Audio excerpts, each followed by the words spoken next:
the remote. I can remember my TV had an antenna. The picture was black and white, and we didn't have reruns. You had to see it live. Before Betamax, Blu-rays, and flash drives. Before LCDs and fluorescent lights. You could sit by the radio to listen to the fight. Now every couple seconds we press remotes to find new shows, new movies, new ways to waste time. Whatever you want to watch is entertainment tonight. I'm quick to flip to the next channel instead of checking commercials. Can't afford to see multiple items I might want to purchase. From fast food to fashion, electronics and gadgets. From game shows to sports to politics that don't matter. Back when the 6 major networks developed the power to make major stars out of actors at the drop of a hat. Hammers and Andy was the only show directed at blacks, with a black cast depicting blacks that have no class. Prior to that was Lincoln Perry, who was also disrespected. So his fame came using the stage name of Stephen Fetcher, a character labeled lazy that offended people's feelings. But it helped him be the first black actor to make $1 million. Other pockets were hurting when they couldn't catch a break. They played the chitlin circuit, men and women the same, who couldn't get an audition, hardly got the time of day, but stayed inside an industry that I can remember my TV had an antenna. The picture was black and white, and we didn't have reruns. You had to see it live. Before Betamax, Blu-rays, and flash drives. Before LCDs and fluorescent lights. You could sit by the radio to listen to the fight. Now every couple seconds we press remotes to find new shows, new movies, new ways to waste time. Whatever you want to watch is entertainment tonight. Respect to Hattie McDaniel, Harry Belafonte, Lady Dorothy Dandridge, and Sidney Poitier. None of them had it easy, many doors shut in their face. Caring while persevering, someone had to pave the way. I always say that radical words can spark an eagerness to learn. So after Carlton read and Howard called for Hollywood to burn, the light went on and pages turned as I dabbled in the books. To find a nobody's surprise, most executives are crooks. MGM, for instance, had a lot of people shook. One of the longest running studios, but look at the books. 32 Oscar winners of color since it began. 14 black, so I guess a couple hundred were tan. Say whatever you want to say about America's dad. When Bill Cosby changed the game, not everybody was glad. Now before you go get mad like I'm condoning his actions, take a look at Hollywood and say you don't see it. I can remember my TV had an antenna. The picture was black and white, and we didn't have reruns. You had to see it live. Before Betamax, Blu-rays, and flash drives. Before LCDs and fluorescent lights. You could sit by the radio to listen to the fight. Now every couple seconds we press remotes to find new shows, new movies, new ways to waste time. Whatever you want to watch is entertainment tonight. I just strolled by Martin McFly. He was leaning to the side in his broke down 85 DeLorean. Flipping his wig, the kid said, I've been annoying him since. He went to the future, but I wasn't convinced. I'm in the van playing X-Clan to the East Blackwoods. Headed to the Ritz, surrounded by some saltine crackers. Not on the guest list, so I guess I'm sneaking in. Dap the doorman with a Benjamin. Hand my coat to the clerk. Now my people putting in work with a cut of fish burn. You can't disparage the talent, they can all take turns. Jordan Peele kept it real when he told us get out.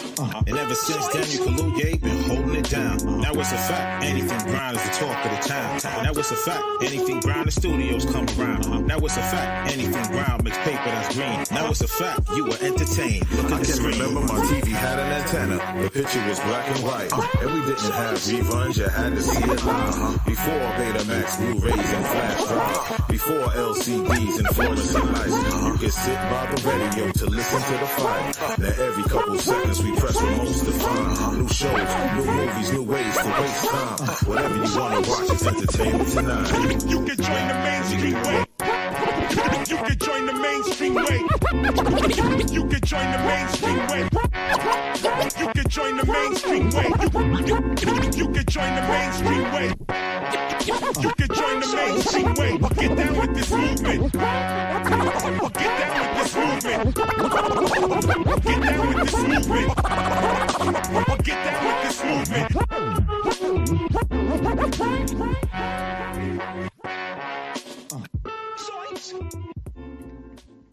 Yo, let me get the remote. I can remember my TV had an antenna. The picture was black and white, and we didn't have reruns. You had to see it live. Before Betamax, Blu-rays, and flash drives. Before LCDs and fluorescent lights. You could sit by the radio to listen to the fight. Now every couple seconds we press remotes to find new shows, new movies, new ways to waste time. Whatever you want to watch is entertainment tonight.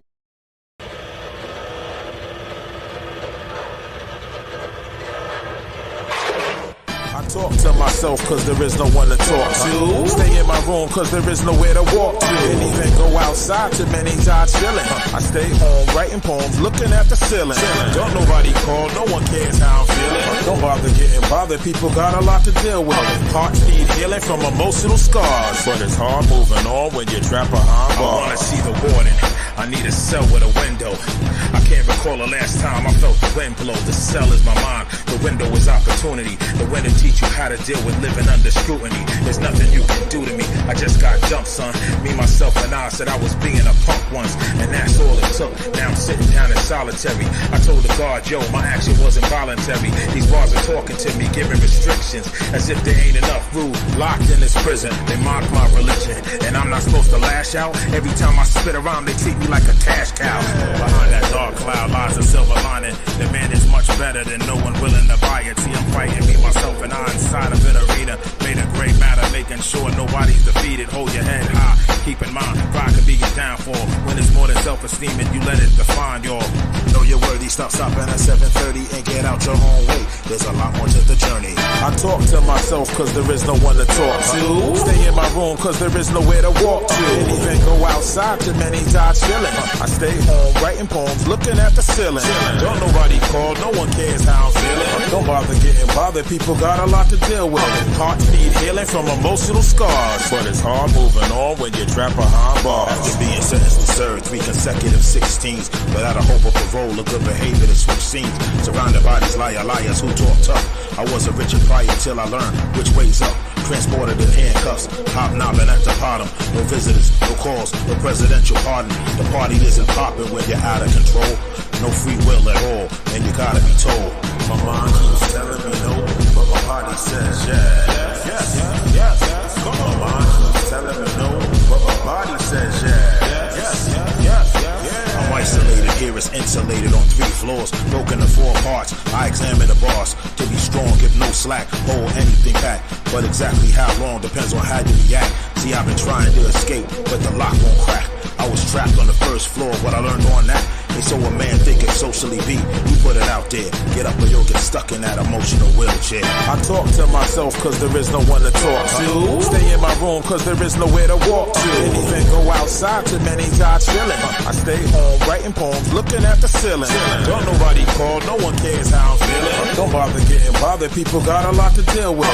Hearts need healing from emotional scars, but it's hard moving on when you're trapped behind bars. Your fiance left you at the altar, that's a bar. Can't get over what them kids called you, that's a bar. Embarrassed by your bankroll, that's a bar. See, the world is nothing but cold, that's a bar. These bars, we stand behind but they support us. We can't be delivered if our past is more important. As products of our environment, we're easily influenced on a subconscious level. Experience adds to it. If our past was dramatic, we often expect static and don't see the bright side, but a sad way to look at it. Instead of being occupied or trying to get busy, let's work to be productive, not be circles getting busy. The cell is the mind, bars keep us confined. We have the power to move them, we do much less time. The anatomy is rewarding, despite what it does. The mind thinks, but the body conducts what it becomes. I talk to myself cause there is no one to talk to. Stay in my room cause there is nowhere to walk to. Didn't even go outside, too many times chilling.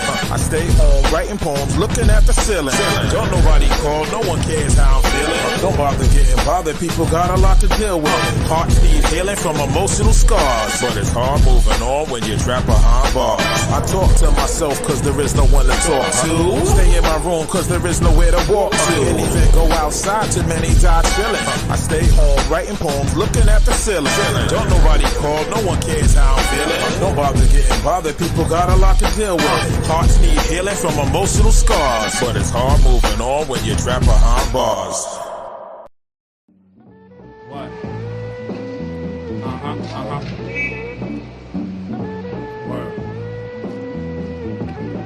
Culture shock, Diddy bops, 99-cent stores, muffled screams to molestation going on right next door. Where the majority's poor and ripped jeans are not for fashion, and we all can't get along without you taking legal action. The car washer, swap meet, a sister selling church dinners. That door-to-door salesman dreaming of his own business. A bootlegger by the check-hand spot, a dirty laundromat, dice games right behind the barbershop. Old folks who cut the TV off when it thunders. A hoopie in a used car lot, playing the numbers.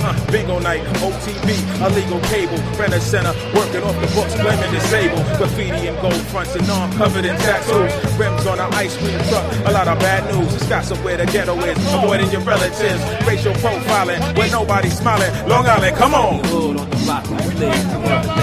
Noise from the cops, kids, my robberies going bad. Fights, split wigs, own wet mothers, brothers, doing biz. Us really hood on the block where you live. Noise from the cops, kids, my robberies going bad. Fights, split wigs, own wet mothers, brothers, doing biz. Patty cake, hopscotch, losing all your marbles. Don't forget to flush and shake the handle on the toilet when you can't afford the mortgage or fish in the league. You force it out of work with new Jordans on, screaming on the cordless. A couple bull daggers down to clean each other's carpet. That crazy homeless lady eating out the garbage. A snitch being beat down, Poppy working at C-Town. Sandals and socks, love on the rocks. Bullets and box cutters, scuffles, kids playing the dozens. Friends claiming they cousins, underage mothers. An unfaithful husband kinda scared to let his daughter loose. Booze on a bodega shelf right next to the quarter juice. Money orders, hot sauce, slumlords, nail salon, bamboo earrings, chicken wings. In Chinese restaurants, a new suit for court. Braided hair on the porch, closed minds and closed books. You might as well never bought. Now who would have thought? Really hood on the block where you live. Never let this noise from the cops and kids. My robberies going bad. Fights, split wigs, own wet mothers, brothers doing biz.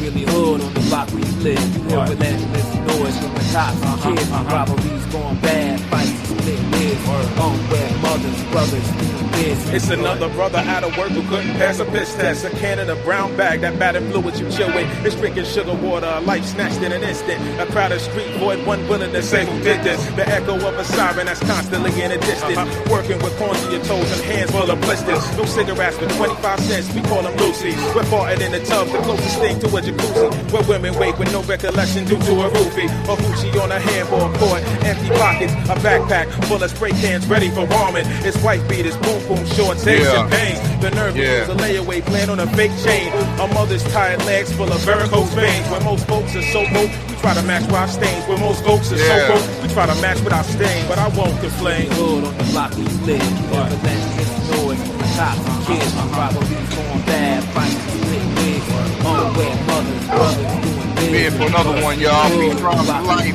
Never let this noise from the cops and kids. My brother Samssun, my brother Ralo. You hear the track? Mothers, brothers doing biz. Word, Antoine. That real hip hop. Yes, indeed. For your soul.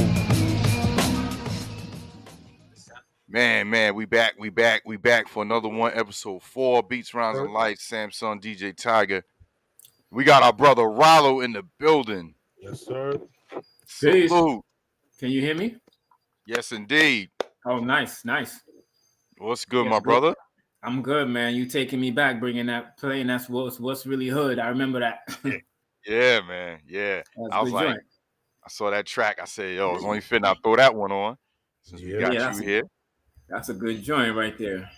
Yes, sir. Indeed. Sam, what What's year good? was that? Oh man, 2016?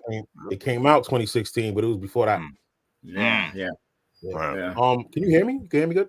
Yep. Yeah. Mhm. All right. Y'all can hear me? Yep. Yep. Yeah, man. Man, so what is really hood, y'all? What's good with you? How y'all week going so far? So far, so good. I'm working on the Off the Corner relaunch. Okay. So, I've been cleaning it up and trying to get that ready to re-present to the public. Right. So I've been busy with that. Nice. Yeah, nice, so nice. to tell the people out there, off the corner.net. Me and Ralo had a show years ago. We was doing it. We started, I think, in the apartment, right? Doing it. Then we moved it to Strong Island Radio. Yes. Then we had Kitchen Radio. That's right. Then we had it on, I think, Mix Bully. Mixbully.com. Yes. Yeah, out of DJ Swiss. Yeah. So. And Yeah. then it went for a from long that. time. It went from that to Full Blast Radio. Full blast. Yup. But we go back even before that on radio with the Little George show back in back in the 1990s. Man. In fact, go ahead. Oh no, I was gonna say, yeah, me and Samssun was talking about that. Rest in peace, man. Little Joe. I was like, that was the first. I think that was the first show I was on with y'all after college radio I did when I was in college. That was when I was in North Carolina. But when I came back to New York, and he actually put me on that first show. I think it was out in West Hampton, right? It was actually Southampton. Southampton, yep. Southampton, yeah. Do you remember what happened that night? The first show? The first night we brought you out. Oh yeah. I told the story how I was nervous and I scratched the record because the needle was skipping. Well, the first night we couldn't get you on because you forgot to bring the cord to plug in your mixer. Oh yeah. So you had to go all the way to Southampton and couldn't play because you forgot the cord to plug in your mixer. Oh, I'm glad I forgot that part. Yeah, we brought you back. We brought you back a week later. And then you put it down. Then you did your thing. In fact, I still got pictures from that night. I'm gonna show you that. Oh wow, brother, that's dope. Leave it to him. Leave it to him to have memories of that night. Oh yeah, for real, right? You can say I wanted to forget that. And he got pictures. Yo, he got pictures of you like this. What? Like, shaking my head, bro. Tight. We was talking about that on the IG. DJ Trash. He said, when you go into a club, ask before you get there, because don't expect them to have the setup you use. You said bring extra cords and wires. Exactly. I said, man, I bring stuff like I'm working for Lilco and Con Ed. Yeah, you know what I mean? Like you like Batman pulling stuff from everywhere, right? Yeah, because you learn from that episode right there. Forgetting stuff. So absolutely bring extra. Better having it than not need it. Need it and not have it. So you saying you did college radio before that Little George show? We did. It was the Roger Rabbit show. I was going to Winston-Salem State back in 1989 to 90. Wow. Yeah. Okay. So shout out to my brother Roger. He's from Jersey, and he had put me on to like Jersey Cats. You know what I mean? That was doing their thing. Okay.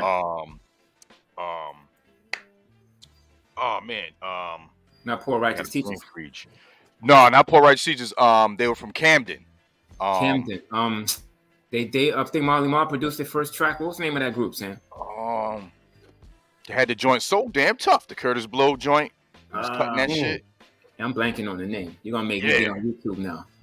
Oh man, I'm mad because the dude, he did a drop for me too. Oh wow. Double X Posse was Tough Crew. Okay. Tough Crew. Tough Crew. Okay. Mm-hmm. Yeah, he put me on it. Yeah, I remember Tough Crew. Yeah. So damn tough. He was cutting the shit out of that. So damn tough. Yeah, I remember Double X Posse was out in New Jersey too. Yeah. Yup. And then you had acts like Chill Rob G, Lakim Shabazz, Poor Righteous Teachers, Naughty by Nature. New Jersey was hot for a minute. After Long Island was hot first though. Facts. Chill Rob G, man. I used to play that record all the time, man. Ride the Rhythm. Listen, I just found the because I'm cleaning stuff out of storage. I found my Ride the Rhythm cassette. I'm about to put that on the CD. Yeah, I got the whole album. Yeah. I had it on cassette too. I had it. Nice. I don't have it no more. Produced by DJ Mark. Produced by DJ Mark of 45 King. Yeah. Oh, rest in peace, man. Yeah. Rest in peace. Yo, remember when Double X Posse came to perform at the Townhouse in Huntington? No, I don't remember that. I wasn't there for that. I went there. Yeah, that's when I forgot who the promoter. Somebody from Huntington did the show. Doing promotions, and not gonna be able to do it. Yes. Not gonna be able to do it. Isn't Huntington Townhouse a Target now? Yeah. Yup. That's funny. Yeah. That's funny.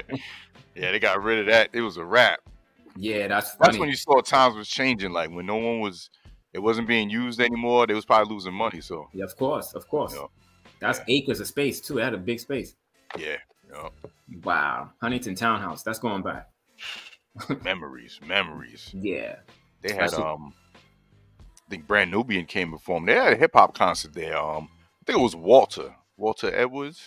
No way. Away from Huntington. Yeah. I think it was Brand Nubian and a couple of hip hop acts. Yeah, Walter lived the next block over from me. Yep. And I saw his son in my neighborhood recently. He actually bought a house on my street. Yeah? Yeah. Oh, Little okay. Walter. I saw him riding a moped with no helmet. I said, man, that looked like Walter. And turned out it was him. It was Walter? Yeah, and his cousin is my neighbor across the street. Wow. Small world, right? Yeah, definitely. Yeah. So you say Walter Edwards, that's funny. Yeah, man. He's been around for a minute. But yeah, shout out to everybody on YouTube, man. We see y'all, man. Antoine, he said he got that album on vinyl and cassette by Chill Rob G, Rob the Rhythm, classic Wild Pitch Records. You know what? If we can get him, you want to get him on there, do an interview to talk about that. I fight the power because they took his. Yeah, that's a good. I got the power because that was his record personally. Mm-hmm. And I heard him tell the story. It was Stu Fine and Amy Fine. They had owned Wild Pitch Records. And he said when he came to them about this, he think they already sold the rights to the song because their attitude was kind of like, whatever. They were kind of passive and blasé about it. And he feels that they got paid under the table, and he never got any money off of that. Right. And the funny thing is, when they put out the record, whoever took his acapella didn't sync it to the beat properly, so his vocals were off. If you know the song, if you listen to I Got the Power, it's not synced properly. That sounds about right. So they did him dirty twice. They didn't even put him on the record the right way. Right, exactly. It, you know? Exactly. Yeah. You don't want to pitch that's wild. Right. And then people not knowing what really happened or looking at it like, oh man, this dude is off, or like it's his fault. Yeah, they don't know. They don't know the story. But if you could find him on social media, you want to get him on here because he could tell that story. No doubt. Yeah. And he can still spit bars too. Don't sleep. Mm-hmm. Yeah, he can still spit a hot 16. Don't sleep. All right. It was such a popular record, you know what I mean? So I guess it didn't fall in that realm of some boom bap hip hop. So it was like, oh, this dude's like a basic rapper. Like, nah, that dude's spit. If you really know, 45 King and all that. So. Yeah, people might think he was a commercial artist because of that one song, but nah, he was underground. Facts. And look at his crew. He's rolling with DJ Mark, who didn't have any slouches around him. Because you had people like Lakim Shabazz. You had Lati. Apache was in Flavor Unit at that time. Queen Latifah came out of that. Naughty by Nature's from that same tree, from a branch from that tree, right? Yep. So a lot of people came from that, man. Shoot, and I mean, while we on it, you're talking about crews. You know what I'm saying? We was gonna talk about, different factions, right? Hip hop, yeah. Yeah. We had the Juice Crew, Native Tongues, Flavor Unit, Wu-Tang, hieroglyphics. A lot of people don't talk about hieroglyphics. The Dungeon Family. Boot Camp Click. Boot Camp, Terror Squad, Hit Squad. Hit Squad. And Death Squad. Yep. Crazy, man. What you call had one too? Ludacris. I forgot what his crew was called. Oh, DTP? Disturbing the Peace. Yeah. Yes. Okay. Yeah, I forgot about that. Yeah. He had one. Who else? I'm sure there's more names that we've not called. Yeah, there's definitely. Oh yeah, definitely. I think Wu-Tang Clan kind of set the stage for that era in rap. Everybody's a crew, and then everyone branches off and does their own thing. I think Juice Crew kind of did that first. Right. Wu-Tang rebranded that because Juice Crew was everybody's on the same label. Yeah. Wu-Tang Clan, their goal was to get attention, and everybody's on different labels. Right. That was like the first ever time that they actually were able to go to different labels and get label deals. Yeah, when the RZA proposed that originally, that was unheard of. Like nobody had done that before. So it was a far-flung concept, but they made it work. Yeah. Even within the group, apparently they didn't want that. They didn't like that. Okay. Right. Right. But I think Vision. I think RZA had a really clear vision. Yeah. Of where he wanted to take it and where it could go. That's why I like watching the saga, because he detailed that, and then at the end of it, it was like, yo, y'all give me your 5 years. Like this was the plan. Wu-Tang forever, and then that was phenomenal, man. Groundbreaking. Yeah, you even had groups spin off from that, like Killer Army, Sons of Man. That come off of that Wu-Tang tree that we don't really talk much about, but right. Yeah, they had a lot. They had a lot of people involved with the original Wu-Tang, and then anyone else that was on a Wu-Tang affiliated label. Right. Yeah, so they had a lot. And they had a lot of good producers in that. Oh, Mathematics. Everybody always mentions RZA, but there was so many other good producers under that umbrella. Yeah, 6 9, Third Disciple. Ninth Prince, I think. Yeah. They had a lot of good production in there. Mathematics, word. Yeah. Shout out to my my Wu-Tang DJ brothers. I'm on there every Monday, Wednesday at noon. WuTangRadio.com. Get the app. Word up. So That's gonna be dope this year, man. Trying to do things, and Wu-Tang got a residency now in Vegas. That's crazy. Wow. That's crazy. Yeah. I remember going to the Wu-Tang store in Staten Island to interview Capadonna. That was interesting. Nice. Yeah, I got pictures from that too. Nice. Yeah, And, that's got to throw that all up on the rebrand of Off the Corner. Oh you know? yeah. Killer Army was there too that day. I got a chance to interview them.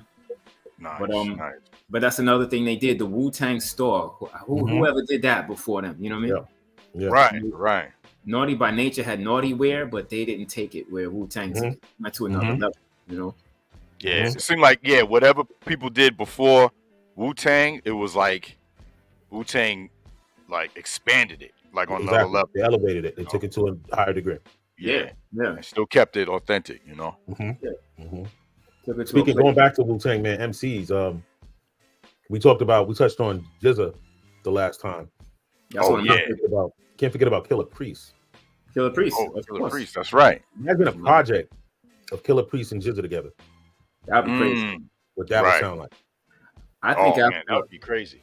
I think after Old Dirty passed, they should have made Capadonna a regular in the Wu-Tang and then brought Killer Priest up. Yeah. But they didn't do that. That would have been crazy. Killer Priest is part of the core 9. That would have been a good look. Along with Capadonna, that would have been crazy. Yeah. But they didn't go that route. Killer Priest is sadly overlooked, man. Yeah. I think the Jizza is extremely underrated. Oh yeah. Because when people talk about their favorite, when people talk about their favorite members of Wu-Tang, they'll say Raekwon, Method Man, Ghostface, and they overlook the Jizza like he's kind of an afterthought. You know what I mean? That's what I had said too last week. I had said, I think I said Ghost. I had said Ghost Ray and I said Jizza, right? I think I said Ghost Ray. I know I had Ghost in there. I know you said Ghost and Ray. Yeah. I forgot who else you said because I remember I mentioned Jizza. Yeah. Yeah, I remember I mentioned Jizza. Yeah, when I say that he was my favorite member of Wu-Tang, people kind of look at me sideways. I'll say just listen to a record called Fame, and you'll understand why I'm holding that guy in such high regard. Because he not only did that on Fame, but he did that on a couple other songs. He did. I gotta get the name of the song, but he did one where he was using names of all NFL football teams throughout the whole song. Right. Now, the funny thing, you could listen to that song like 5 times before you really understand what he's doing. You know what I'm trying to say? He's another level. He did one with all the titles, like the names of magazines and newspapers from around the country. Who thinks of that? You know what I mean? That's like off the chain. And he did that repeatedly. There's a few other concepts. Along those lines. With that. Yeah, that nobody else. Read the labels. Read the labels. Yes. Tommy ain't my motherfucking boy. Right. Fake moves to a nigga to employ. Right. That was my joint right there. Yeah, he's out of the box. Who else is thinking like that? You know. And to me, is like Papoose had kind of expounded on that with Jizza. With like it said, like people heard Papoose like yo, and not realizing Jizza was doing that before Pat. But Pat was doing that. He's been doing that like over the past few years. Like he did all the NBA teams. Did he really? Okay. Yeah. Like crazy. You said Papoose. I was getting ready to bring him in because I was going to say imagine those two. Oh man, right? Pap and Ghost. Pap and Jizza rather. Pap and Jizza doing like a track like that. Because they both are just phenomenal at doing it. Yeah. I don't see why not. Tiger, if Ghost did a song with Action Bronson, I don't see why Papoose and Jizza can't do a record. You know what I mean? Yeah. And it's nothing against Action Bronson, but he sounds just like Ghostface. But Ghost did a song with him, so I don't see why Jizza and Papoose couldn't happen. That's like Aaron Hall and R. Kelly doing a song together. Yeah. Right. Well, shoot, Aaron Hall, and he now getting the same treatment R. Kelly getting now, or the ish that came out of the woodwork. But wait, hold on, rewind. Aaron Hall and R. Kelly did a song together on a Quincy Jones album. Oh, really? It was called Heaven's Girl. Look that song. And there was one more on there. Who else was on there? Charlie Wilson. Yes. Okay. So Heaven's Girl. Look that up. It's Aaron Hall, R. Kelly, and Charlie Wilson on the same track. I remember the joint. Yeah. So Tiger, if you want to throw that in the mix, it's a ballad though. It's a slow joint. So I don't know if you do slow joints, but if you do, you might want to put that on there because that's people don't even know about that song. Like that didn't really need any commercial play, but that was a hot record too. Good track, man. Right. Good track. I don't big up anything with Kelly, but that was a good track. Yeah, that's what I'm saying. I probably won't put that in rotation, but I'll listen to it. But right. Yeah, I'm good on R. Kelly. Word up. Yeah, but the point is, him and Aaron Hall did do something together at some point. Right. Now Quincy Jones brought that together. Hmm. This is before everything started going downhill. Yeah. So if you don't want tell the crowd, man. Tell the listeners briefly about. I know we touched on it real quick about Off the Corner, but just give them like a synopsis on like what the movement about is offthecorner.net, the website. Off the Corner was gonna, what that was inspired by, and this is gonna surprise everybody. Rolling Stone magazine. My sister had a subscription to Rolling Stone magazine, used to come through the house. And I always thought it was interesting how they always fuse music with like these hard news stories. It wasn't just a music magazine. It was like a current events magazine. And I guess the main theme was music because they always had a music artist on the cover. But they always had these hardcore, like in-depth, articles that were like well-researched. It was like this, like this research journalism. It wasn't like lightweight stuff. It was like heavy news items. And they mixed it with the music. So I said, okay, I like that concept. Why not do that with hip hop? Play the latest in underground boom bap or talk about those artists, whatever the case might be, and then talk about current issues and real topics, and kind of just fuse those two because the fifth element of hip hop has always been knowledge. And I feel like that's something that's overlooked. So that was the idea. The foundation of Off the Corner was actually inspired by Rolling Stone magazine. So we began that in 2012, if you could believe that. It's been some years, and we got up to almost 1 million views, and then I started to write a book, and that kind of took my attention away, Oh yeah. Because that's the sort of thing where you have to write around the clock, Yeah. And it did well. The response was good, and we had a few contributors. We had Stacey E. Boucher was involved with that. Oh yeah, big shout out to Stacey. Yeah. We had Sam Law that was involved with that. Samssun was involved with that. And Tiger, you actually helped to jumpstart it because, when it comes to the technical stuff, I'm like a senior citizen when it comes to the technology. Okay. So and don't forget Djaytiger too. Shout out to Djaytiger on the West Coast. Yes. She blew up after that, bro. Yeah, man. I think she won like an Emmy or something, right? She won for journalism. She's on NBC in San Diego. She blew up after that, bro. Yeah, man. Yeah, but she started with us. In fact, we had her come on when we were doing HarambeRadio.com, if I remember right. Right. But this is going back. She wasn't even working for NBC yet, People didn't even know who she was yet. Right. And Djaytiger Quinones, man. Shout out, for real. Big up to her. I'm going to have to try to reach out, man. Get an interview with her or something. She's large now. Well, we'll see. That's a good idea, though. That's a good idea. Why not? Yeah. Dope. Yeah, so that was the concept. Like I said, I'm starting to bring it back now. And trying to feature also, like, there's people on YouTube that I'm friendly with. Trying to see if I can use their content to post, to have fresh materials to post. This way I don't always have to write everything because it can become tedious work, which is whatever. I embrace it. But just keep that algorithm up, you know what I mean? Yeah. The algorithm is so shaky. Believe me, I know. So I got some things planned for it, so it should be interesting in the relaunch, you know what I mean? Dope. That's what's up. And the site is offthecorner.net. Offthecorner.net. Anyone wanting more info can email me. The email is offthecornerinfo@gmail.com. That email again is offthecornerinfo@gmail.com. And if you're an artist and you got music, get at it. Get at me, Yeah, I mean, we had the Off the Corner series. I think we did like 3. Yeah, the mixtapes. Yes, that's when Sam. I used to go to Brooklyn Hip Hop Fest and give out free CDs. Right. Yeah. Man. Those were good times, man. And you post that stuff recently too. Some of those. Yeah. Yeah, man. We all three can get that started again. Just man, do a quick mix hour. You know what's funny? You play those, like I listen to that. That music sounds good now as if it's brand new to me. Yeah.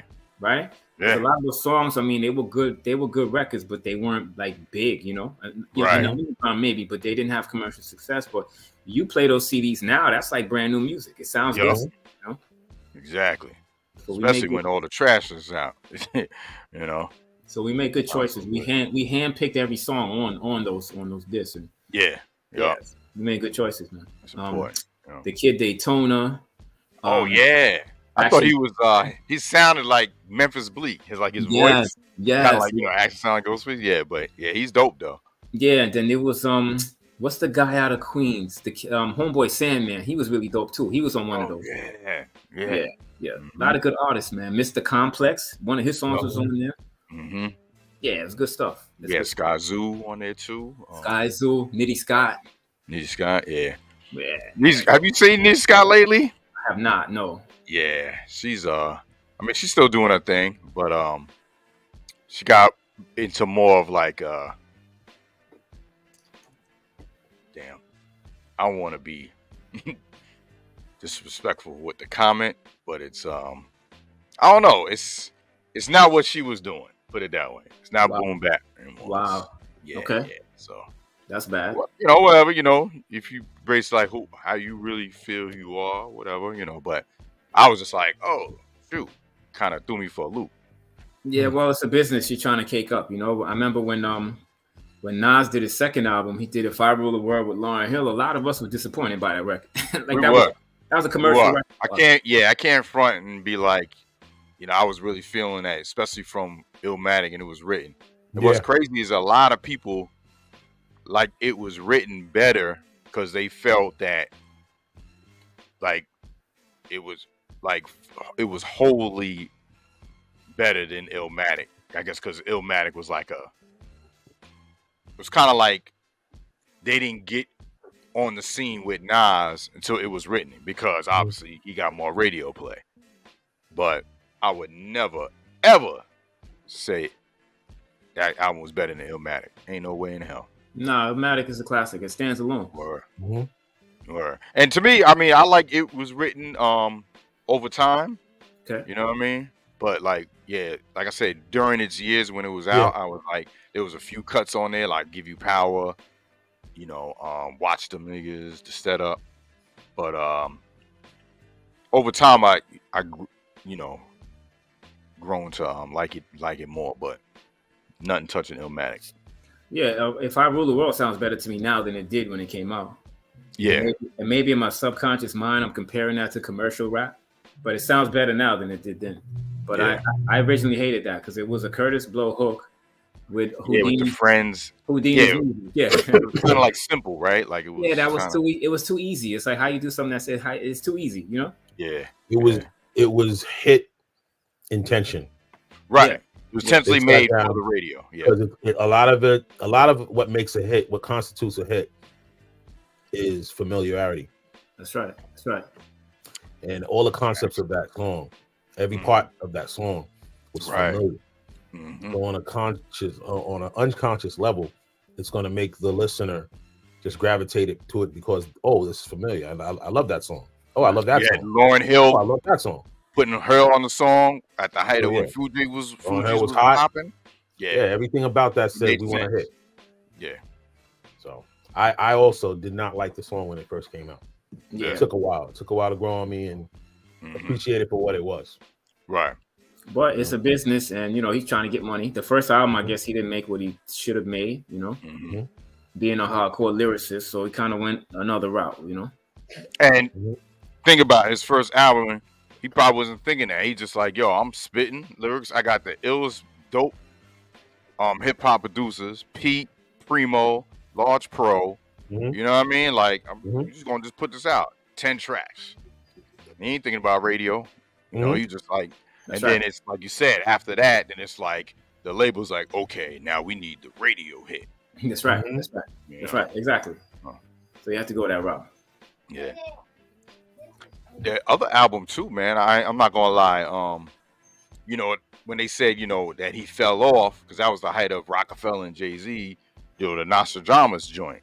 Like I did a re-listening session. I did that with a few albums over the past few years, and we listened to that album, bro. And it was maybe 2 songs that we skipped, and there's 13 joints, 13 or 14. Like 12 out of the 14th were like joints. We was like, yo, this is a good joint. So the album was like, maybe it was before its time or the era it came out. What was being pushed wasn't what Nostradamus was. So it was like, oh, this is trash. This was a flop. But that album actually got dope gems on it. And yeah. Now, what about "Hate Me Now"? I still haven't forgiven him for making that song. Yeah, I don't even play that song, bro. I don't even play when I do a Nas set. I don't play that joint. You overlooked that. Okay, good. Yeah, good. and Diddy, and what I mean. That was like a I Rule the World Again type joint. Like exactly. You can hate that was me. I Rule the World on crack. That was a bold, blatant attempt at trying to make a hit. Yeah, you can't get any more blatant than that. Yeah, when it sounds forced like that, and it's like, and the materialism, he's promoting materialism in the video. That wasn't him. Yeah, it was about diamond jewelry and champagne at that point. Yeah. All you needed was somebody like, I don't know, when he was on the cross, like Hammer to be on the cross next to him or something. Right. That's what you Hammer on one side, Vanilla Ice on the other while he's hanging on the cross. That's it. Yeah, that was not a good move. And another record I haven't forgiven him for, Uchi Wally. Didn't like that. You know what's crazy? I'll sometimes mix that with like a blend it. Okay. But like hearing the song, like listening to it, yeah, I'll play the sample or something. Yeah, but, so both of those records at that time they were disappointing to me, but now when I hear them, I'm not so repulsed by it. Like it sounds better now. You know what I mean? Mm-hmm. I ain't gonna lie. It was a track that made Uchi Wally. Yeah, I ain't gonna lie. Hate Me Now. Hearing a live band playing it, like he had an orchestra playing it, it sounded kind of ill. That's a good because of the strings. Sure. It was killing. I can understand that. I can get that. Yeah. A lot of times you have a band play something, sounds 10 times better. Yeah. Mm-hmm. In fact, he did the 50th anniversary of hip hop at Yankee Stadium with a live band, and everything he did sound, even the songs I didn't like, sound good live. Yeah. And I was surprised at his stage presence because I had never seen him live up to that point, but he looked very comfortable on stage. So he presented very well, and with a live band, everything sounded good. Yeah. The New York State of Mind, they had, they were playing the music, but they had the band playing too. Dope drummer. I forgot his name. They actually shouted him out during the performance. It was like, yo, give him a shout out. He was killing it. And it do sound dope. I ain't gonna lie, it sound dope. He did the whole Illmatic in DC, I think a few years ago, with a orchestra, like a symphony orchestra. He had Tuxed Out. Yeah, that was also in his that documentary they did, right? Right. Yep. That was phenomenal. Yeah. But yeah, man, he's an all-time great, man. But everybody don't make every song that's dope. You know what I mean? There's always gonna be some skips somewhere, but yeah, his longevity is he's proven it. So what do you think about, like, do you think like we were talking about, like, the different hip hop groups, some of the groups that were formed that MCs weren't known a lot, didn't really get the shine, I think, because they weren't, like, for example, like, we talk about like the native tongues. You had Tribe, Jungle Brothers, De La, all three dope that kind of put their imprint down early. So when they formed, it was like, oh shoot, this is dope. Where maybe, I don't know, it could be the East Coast lens I'm looking at, but like Hieroglyphics, Dungeon Family, I don't know. I didn't see more of a like, compared to those, like Juice Crew, Wu-Tang, Native Tongues. Like the MCs in those groups are so powerful. I think that, like, they stood out before they were formed. You know what I mean? Yeah, I know what you mean. Does that make sense? Yeah, I do know what you mean. Like Hieroglyphics, everybody kind of came out at the same time. Like you had Della Funky Homo Sapien, you had Casual, You had Souls of Mischief. And I mean, Dell was a little bit before them. But I feel like, I don't know what it was, because I feel like they're one of the dopest factions that we're mentioning right now, as far as the hieroglyphics. And the style was so, especially Dell. I think Dell is very overlooked when you sit down and talk about MCs. And Dell was just so like abstract and in every way, like his music, his delivery, his style, even his appearance. He was just a very abstract brother, and he was very dope. But maybe it was the fact, maybe he was ahead of his time. Right.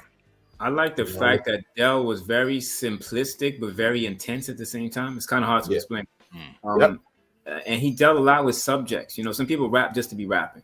I wish my brother George was here. That was 1992. Every song on the album is a different topic. Yes, sir. And his delivery, his ideas are very simple. It's kind of hard to explain. It's simple, but it's intense at the same time. I don't know how he managed to pull that off, but he was definitely an exception. He's something else. And in fact, he's got a stack of albums. I didn't even know he did that many albums. Yes, but sir. if you listen to his current music now, it's equally as good as the old stuff from the 90s. Yeah, Dell is that one dude that's very underrated and overlooked, and he doesn't get a lot of mention. But yeah, I didn't know he did as many albums as he did, but still, still able to crank out the quality that he was doing back in the early 90s, still to this day. That's dope. If I'm not mistaken, he was that's Ice Cube's cousin, correct? Yes, he is. And I remember when Ice Cube was doing the St. Ives commercials.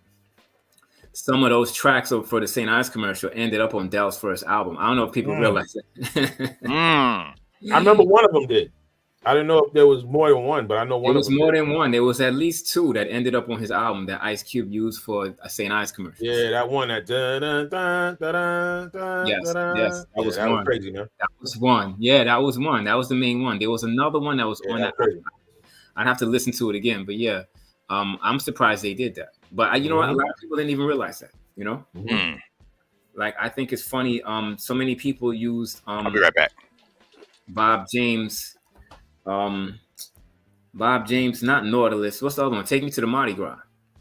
Bro, saying, you know, people could hear. How many people have used Bob James? Period. But here's the thing: two people could use that same like sample on a record. The average person listening to, they don't even realize that's the same song. Like it's sampled from the same source. People don't realize that. And how obvious is that? Like that's such an exceptional record.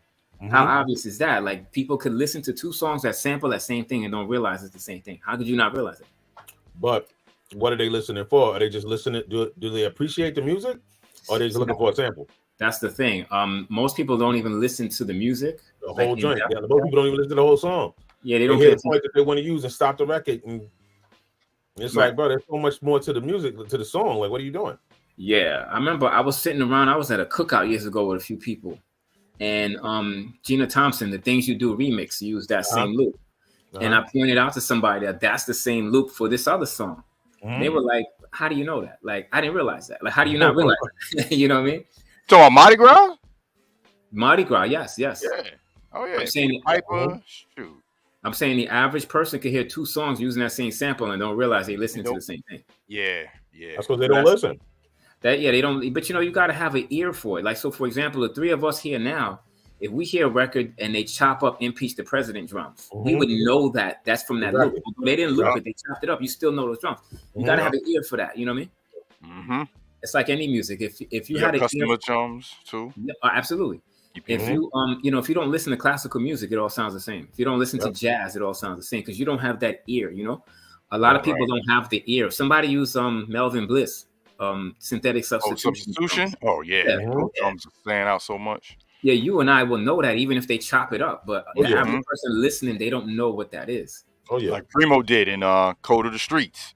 Yeah, those drums came on. I was like, yo, he chopped it, shit, because his play is different, but you know those are those drums. Yeah, that was the early days of chopping up samples. Yeah, and I think that's the beauty in it, man. Knowing the beauty in it and how we critique producers is we listen it's the way you chop it and the way you hear it, right. What you do it. Like that's the dispute for people who say sampling isn't an art, or sampling it doesn't take skill to do. Yes, it does. Right. Yes, it does. Anybody could just blatantly just chop something and go boom, boom, boom. But when you chop it, filter it, flip it back, look, those are the things that separate producers from somebody who just makes beats. What about Dilla doing a micro chopping? Oh, come on, man. He chopping a sample, 32 different samples and playing it. And it sounds like it's like he sampled a full bar and played it. Yeah. Genius. He stacks it. He would stack it. He would, all right, I'm gonna put this piece here and I'm gonna put this on this track. I'm gonna put this piece on this track. It's gonna come back up here, and then it's gonna connect. I'm gonna sample this piece. Yo, that's genius, bro. Yeah, man. That's another level. Yeah, you can't listen to Premier and Dilla and those people and think that sampling is not an art. People, when they think of sampling, they might think of people looping samples. That's karaoke, right? Yeah. When it comes to chopping samples and like rearranging stuff, that's a whole nother level. It's production, yeah. It's a whole nother level. Yeah, man. I've been like over that argument. People trying to say that shit. Sampling ain't no real music. Like, I've been over that. People trying to say that. Like, yeah, man. People you still trying to say that now? Like, you know what I mean? Get out of here. Yeah, I don't think you could listen to a Just Blaze track and think that there's no talent behind that. Bro, you know what I mean? Oh my God, he's intense. There's no way you listen to that saying that that's not production or it's not art or whatever. It's not music, whatever people would say. There's no way you listen to that saying. And all these dudes, like, their signature with it, so that's how it's art. A Just Blaze beat, a Dilla beat, a Pete Rock beat, a Primo beat, a Large Pro beat, all sound different, and they all have their own style, and you can pick out who did what beat. Yeah, of course. Yes. Yeah. I remember years ago, the knock on Premier was like a lot of his drum riffs sound the same. Like you knew it was a Premier track when you heard it, right? Right. But it was still dope to me. In fact, you could hear a track and it's Premier because his scratches. He scratches a certain way, Yeah, yeah. So I think it's good that producers have a sound that they can attribute to themselves. There's a Pete Rock sound. In fact, speaking of Pete Rock, the only person I heard that can come so close to Pete Rock that I don't realize is not Pete Rock is a name we don't mention. That's Tony Dofat. He did Blue Funk, Heavy D Blue Funk album. Right. That thing sounds so much like Pete Rock that I wouldn't be the whole Blue Funk album, which I think they just celebrated the anniversary on that album. Right. You could sit there and listen to that album and think the whole thing is Pete Rock, man. Yes, that's the only person that came. He even did the horn. He even went to using the horns like Pete Rock did. Yes. Like that album is incredible. Blue Funk is in my opinion, that's my favorite Heavy D album. That's his best album. Yeah. That's his best album. Before that, I would say it was Peaceful Journey, but Blue Funk is Journey, no doubt. Yeah. After Blue Funk, that was he topped out right there. That was his apex, yes. Yeah, that was his apex. He topped out right there because he never did an album that good before or since. Right. Yeah, Tony Dofat is a name we don't mention. And you know who we don't mention? Oswald. He did Jungle Brothers' first album. Yeah. I think that's a textbook on how to loop your samples and put your loops together. That's a textbook. Yeah. Right. You study that album. Good album. Oswald. Wow. Oswald. Yeah. Look. I used to be in such awe listening to the Jungle Brothers. Yeah, man. Oh man, that second album is even doper, bro. About the Forces, man. Incredible. That was dancing. Dina, Black Woman. Sunshine. Yeah, JV's on a string. The title track. JV's on a string. Yeah, so many dope cuts on there. Yeah, bro. And that's back when you could do an album with 24 songs and it was accepted, Right. Yeah. Now, since people don't buy music like that, artists would never put out that much music on one album. Nah. And with the label, they're only paying them for like 9 songs. So anything you do is like, actually, you want to do it, but label's like, well, we're only paying for 9 songs. You got to do the rest. Come out your pocket. Yeah, figure it out, right? Yeah. So a lot of artists have gone back to doing EPs, which is something that wasn't big, but I'm slowly starting to see that come back. People put out 8 songs instead of 18, Yeah. But Done by the Forces of Nature was one of those albums that you don't listen to one song. You play that all the way through. Yeah, man. And for me, I had it on cassette. When side A was done, you flip it over and you eager to hear the next side, Yup. Yeah, good album. That was crazy. That was before you would really get into big trouble for sampling. I think it was Ice-T Cop Killer that kind of started to bring sampling out of rap music. And it's kind of unfair because Cop Killer was a rock record. But because it was Ice-T, it brought the attention because of what the song was about. And then they, well, why are we gonna do this? While we trying to get them on this, let's try to pull up the sampling issue. That album just put a lot of heat on hip hop in general. Yeah, but it wasn't even a rap album, so that was unfair. I feel like rap got targeted. And then Biz Markie, I Need a Haircut. After that, the game was changed after that. So Ice-T, that changed the game. But the Ice-T Cop Killer was the beginning of the turning point. You had C. Dolores Tucker out there just going after everything. Yeah. I criticized her at the time, but in retrospect, I get it. Her intent, her intent was good. I get what she was doing. The intent. Nick, now that years later, we grow, we become parents, family men. Right. We understand. Yeah. I'm not saying everything needs to be censored, but everything there should be some attention to the content, and it should be disclaimers. It should be, you should have the right to know what you're about to listen to. Right. But what's crazy though, but to me the difference is that music that we heard, which was raw like that, whether it was NWA, Body Count, MOP, it wasn't played on rotation on the radio like the music that's out now with all the sex, drugs, and kill your ops that's on the regular that little kids are hearing. Yeah. You know what I mean? Like we were still young adults when they were trying to censor that. And it was just because, they went actually, they went and actually bought it and listened to it to hear what they deemed was right or wrong. Like they had to actually go, you know what I mean? It's almost like, a movie's coming out rated R, you're not going to go watch it. You know what I mean? It's just, you're not going to go watch it. But with the music, it's being played on these stations. You can clear the airwaves, you know what I mean? Like it's being programmed as young as 5, 6 years old, hearing the stuff that they shouldn't be hearing until they're an adult. Right. So just imagine she was out now, sucker, hearing the stuff now, like with the movement she was doing back then.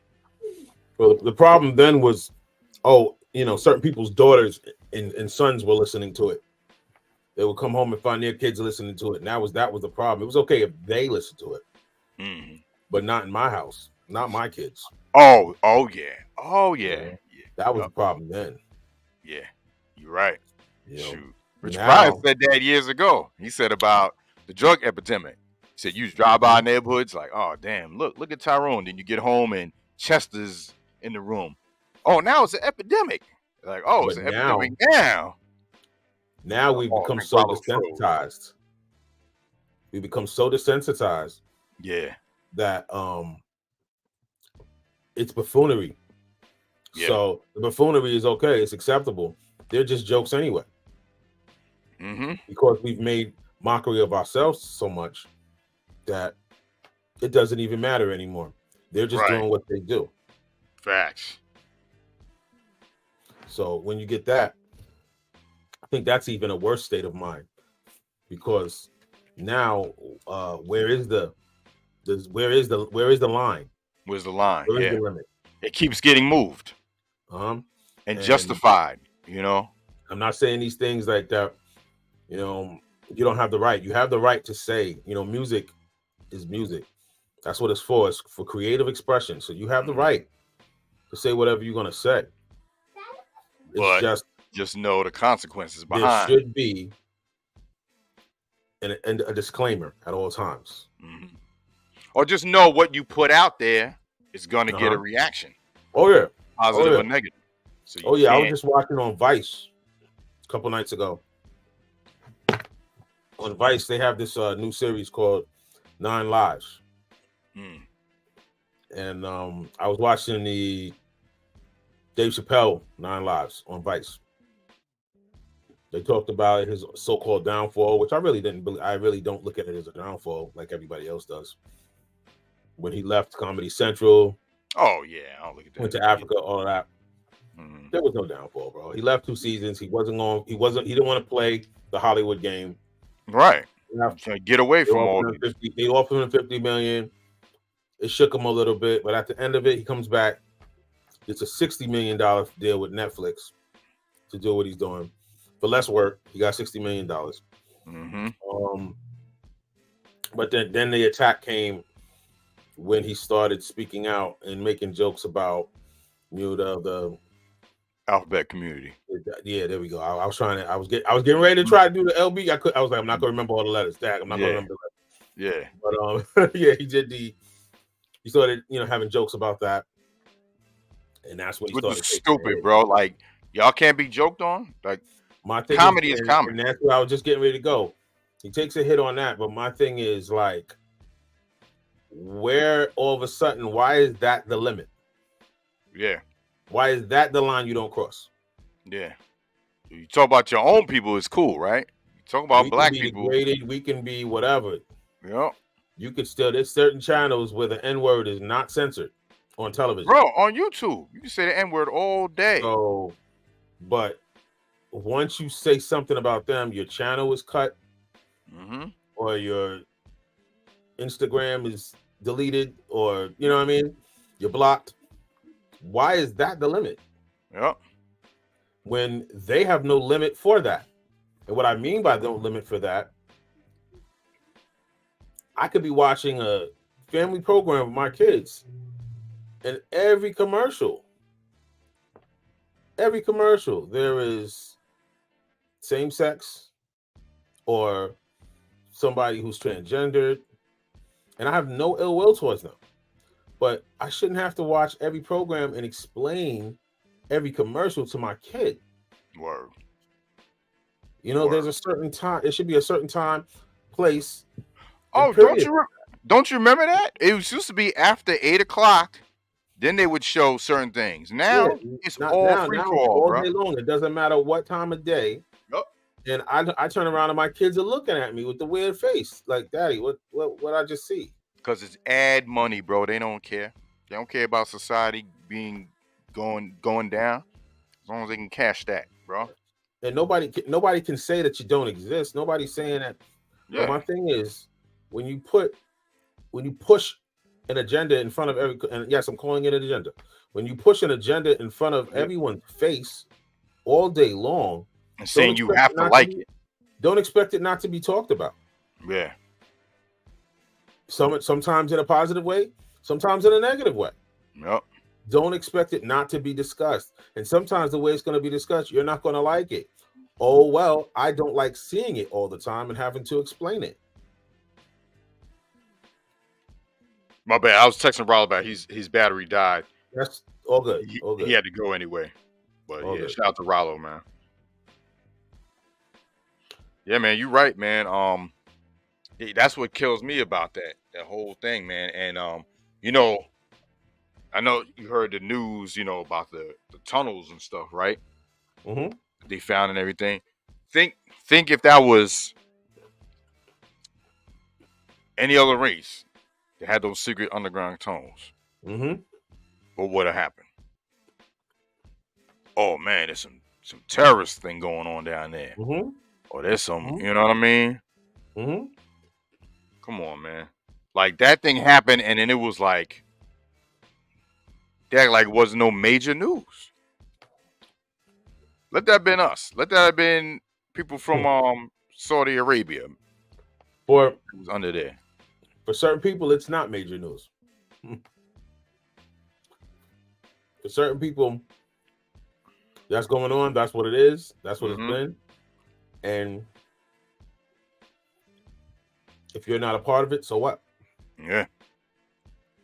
Oh. And when they show the police going down there too, like they was trying to fight them and everything.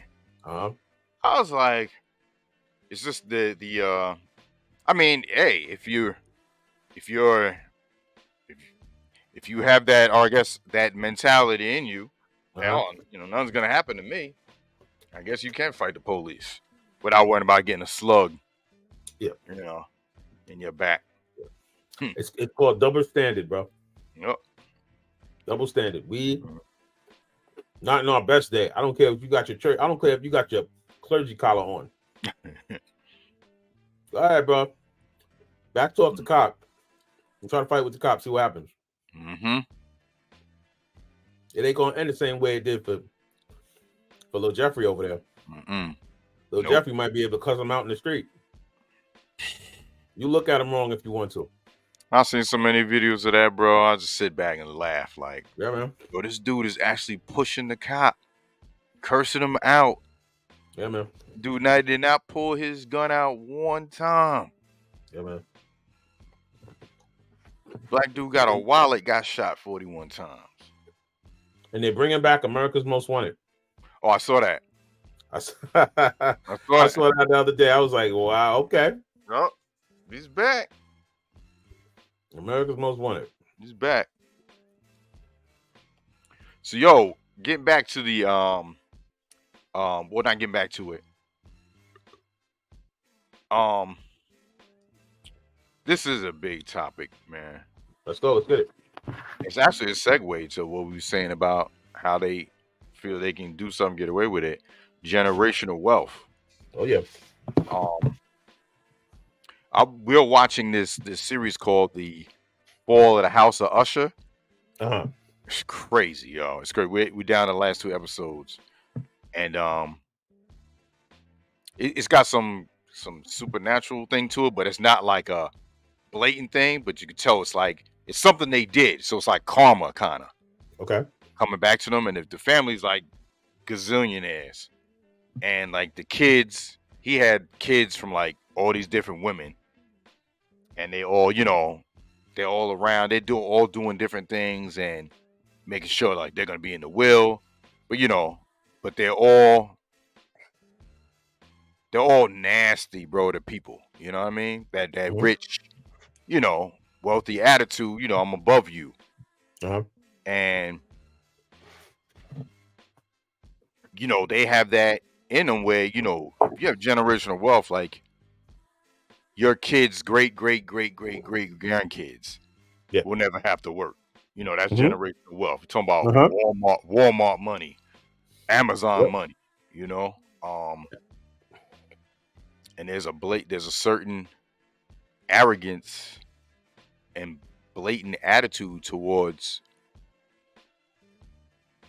common folk with people who have generational wealth. Not all, but that's the stereotype. What they show, in movies and stuff like that.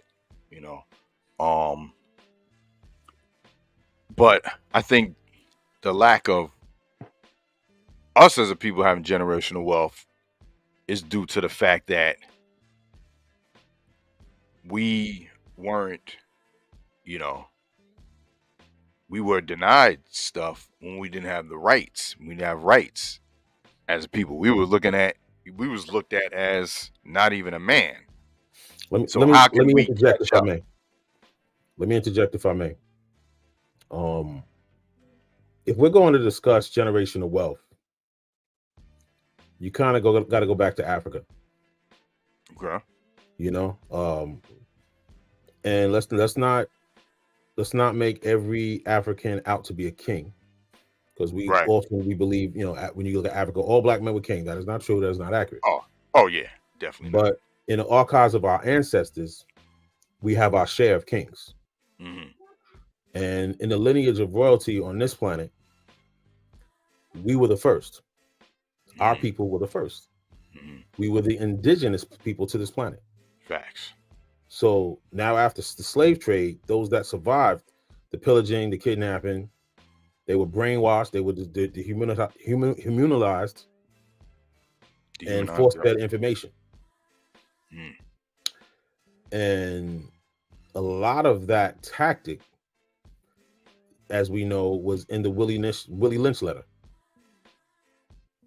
And it was the Willie Lynch letter and the making of a slave.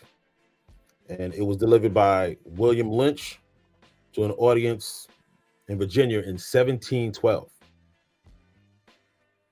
And Willie Lynch was trying to teach other slave owners how to control the slaves within the colony.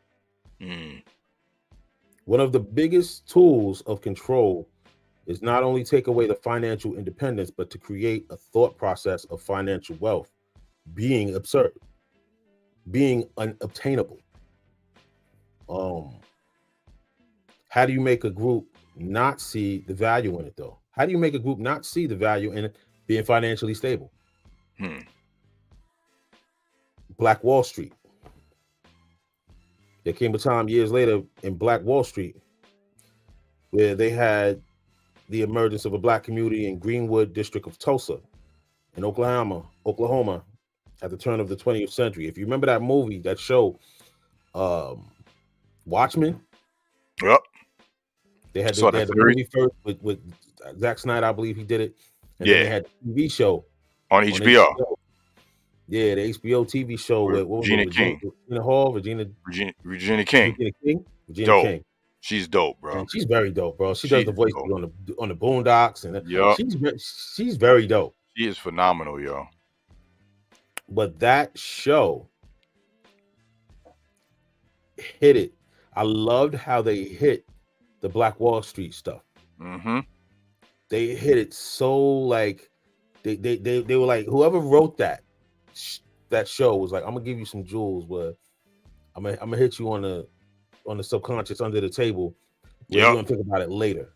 You're gonna watch this, but you're gonna think about it later. And what happened was called the Tulsa Race Massacre, or the Black Wall Street Massacre. It was a 2-day long white supremacist massacre that took place from May 31st to June 1st in 1921.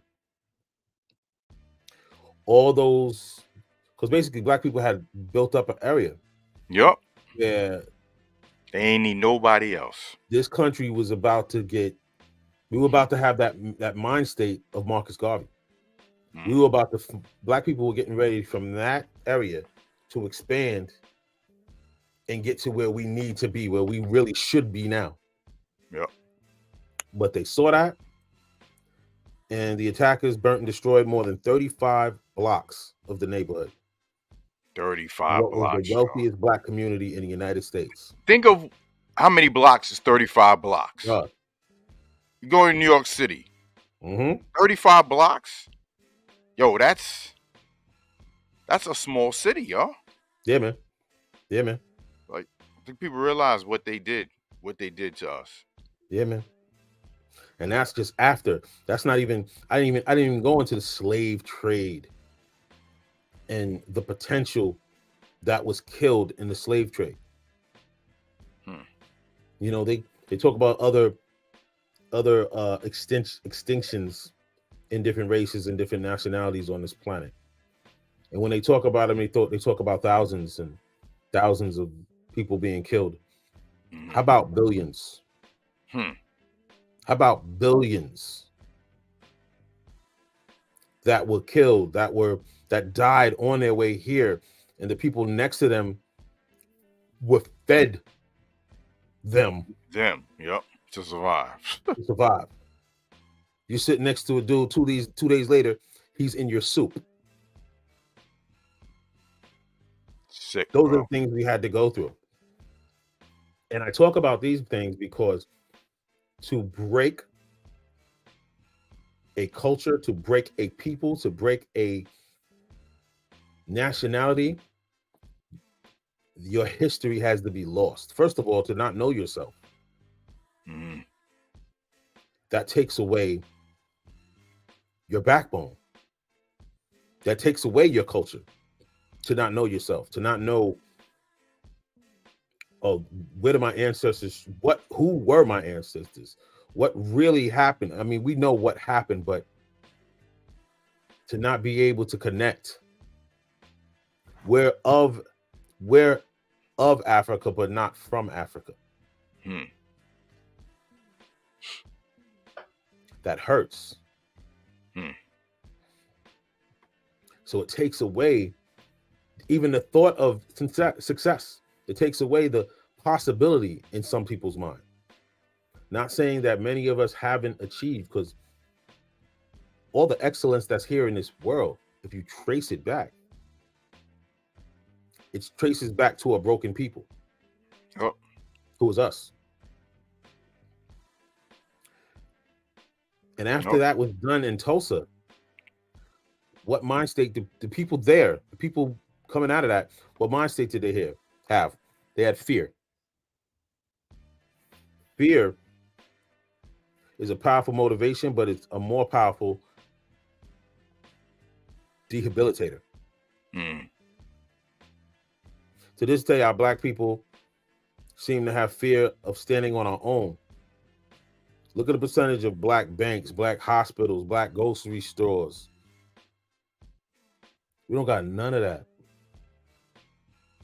A very small fraction do we have.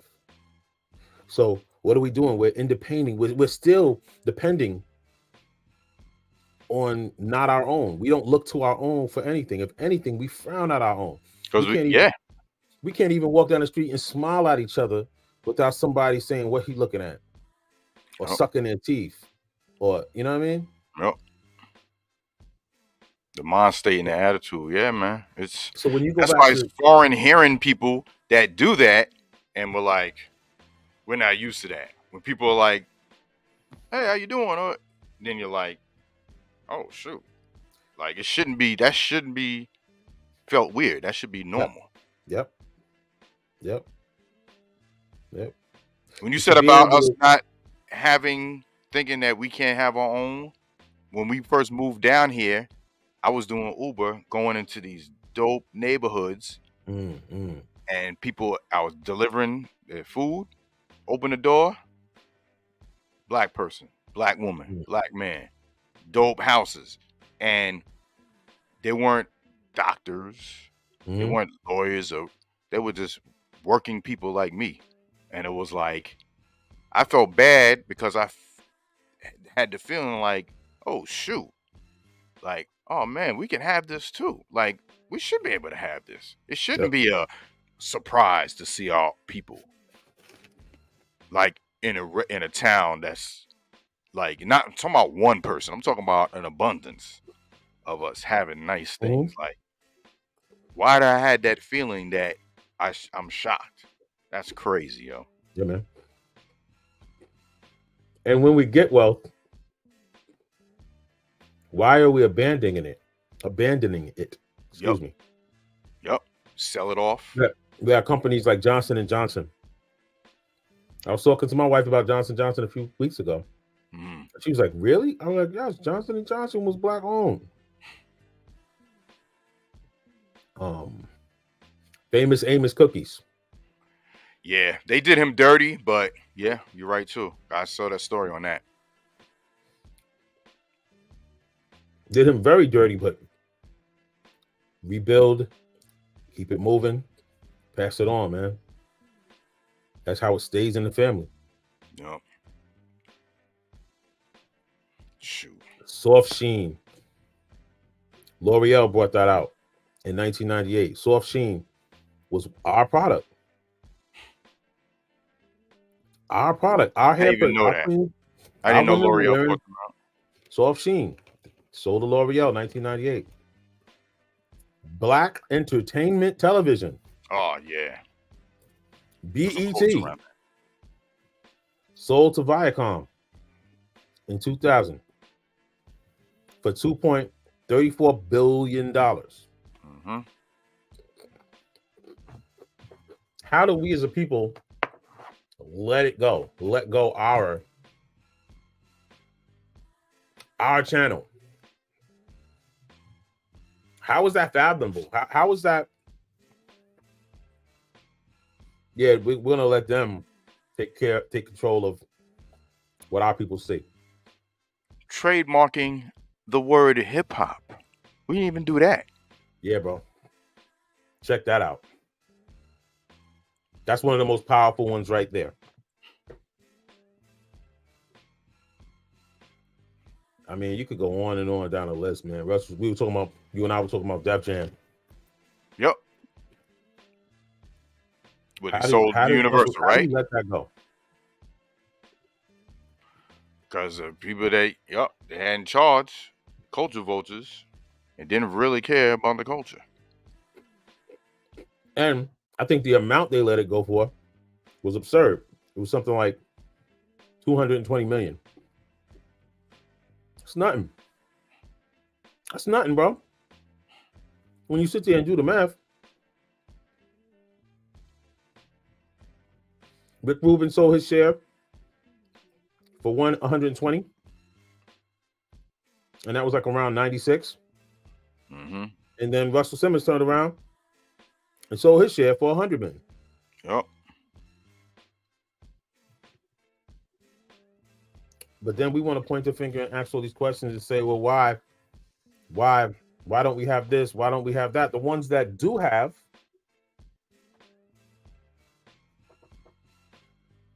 we're like Ice-T said.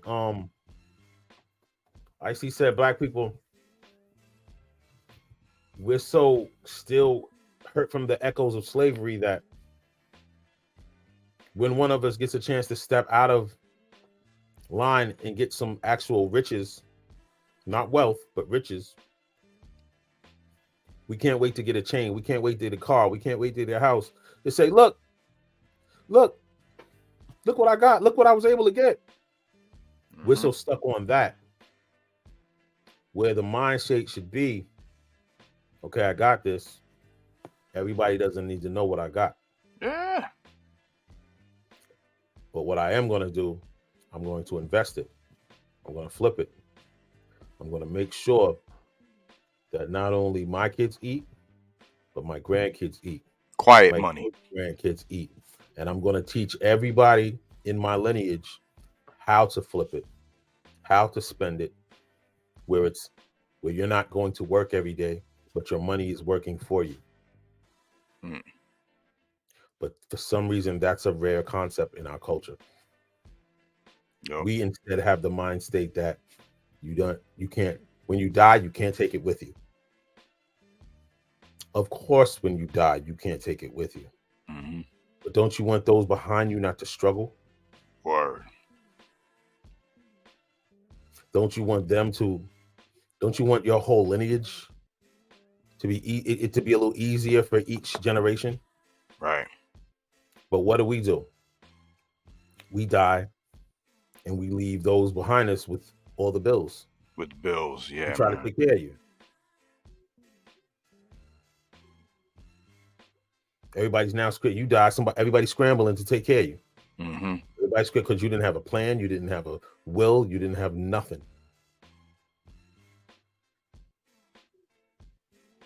We got to change that, bro.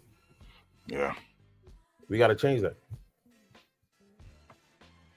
The subject of death is very taboo in our people. We don't like to talk about death. We don't like to talk about our origins or our past because it's hurtful, and a lot of times it's not the best. It's not the nicest story. Nah. So we don't One like of to the worst. talk about it. If you don't talk about it, nothing gets fixed, and the cycle continues. That's all. Yeah. The chains stay right there. You can't break the chains. How can you break chains if no one's aware of the chains? And you don't even know where the chain is linked at. You can't break it. Yeah. Sorry, man. I'm sorry. I didn't want to get the bro. the energy down, but it's real. I'm thinking as you're talking, generational wealth. We got to talk about why we don't have it. Yeah. And it's all of it is the mind state, man. The biggest battle is right here, man. I'm learning that. I'm learning that every day, every year that I get older. Yep. I'm learning that's the biggest thing to get past every day. Is your own mind is telling you that you can't do, or what your mind is saying is too hard to do, or what your mind is saying, oh, nobody's going to appreciate that, so why even bother? Mm-hmm. You know, those are the things that you're battling with. You know, but once you can get past yourself, because that's the only limitations we have is ourselves. Mm-hmm. We limit ourselves by our thinking. Yep. That song, you played it earlier, bars. Mm-hmm. It's the whole concept of that song. Yep. Trap behind bars. Prison. It's a prison. You can be captive captivated, captured, or you can break free. Mm-hmm.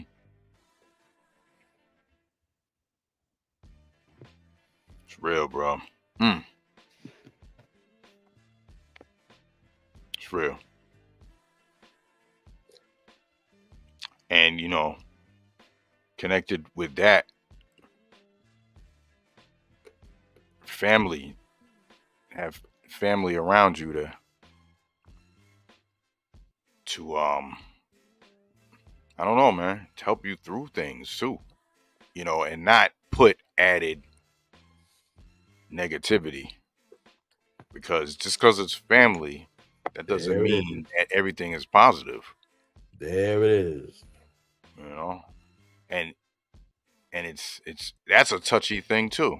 Yes, sir. Because it's not a stranger where you can say F off. You know what I mean? And because it's that way, you dance around things, but it doesn't make it better. No, it does not. Everyone suffers. And it affects you. Family can be one of the worst things that you have to deal with. Sorry to say it, but it can be one of the worst. Because you feel this obligation that you don't feel with Joe, Johnny, or Luke up the block. Mm-hmm. But with family, they could be doing the worst for you mentally and emotionally. But because that's part of your blood, you feel this obligation. Mm-hmm. But then the question is, how obligated should you be to something that's killing you? Word. You know, is that nobody said life is fair, but that's really unfair. Yeah. That's really unfair. To even put that on somebody is unfair. Word. Because a lot of times people know what they're doing. Yeah. They know what they're doing. They know they're putting you in a tight spot. They know they're putting you in an uncomfortable position. Yeah. They know that sometimes they might not be your nuclear family, but because you have a nuclear family, if I apply the pressure, he's going to already feel the pressure. Yep. But meanwhile, you should be respecting the fact that your brother or sister or whoever in your family has their nuclear family, has their wife, their kids, or their husband. And that's where their focus should be. Mm-hmm. Yep. But there's no respect, and that's the problem. There's no respect. There's no putting yourself in their shoes. In their shoes, yeah. It's crazy, like that you don't even think about what you're doing isn't right. Like that's what boggles my mind. Like, how do you not have the what do you call it? Etiquette? Yes. How you not have that to realize, oh, maybe I shouldn't, you know. That's I didn't want to use too many references because I sound like I'm promoting an album. Yeah, we're using a lot of my song titles, but but hey, it comes from real life experiences. It is what it is. It's like you got to be able to back off. Mm-hmm.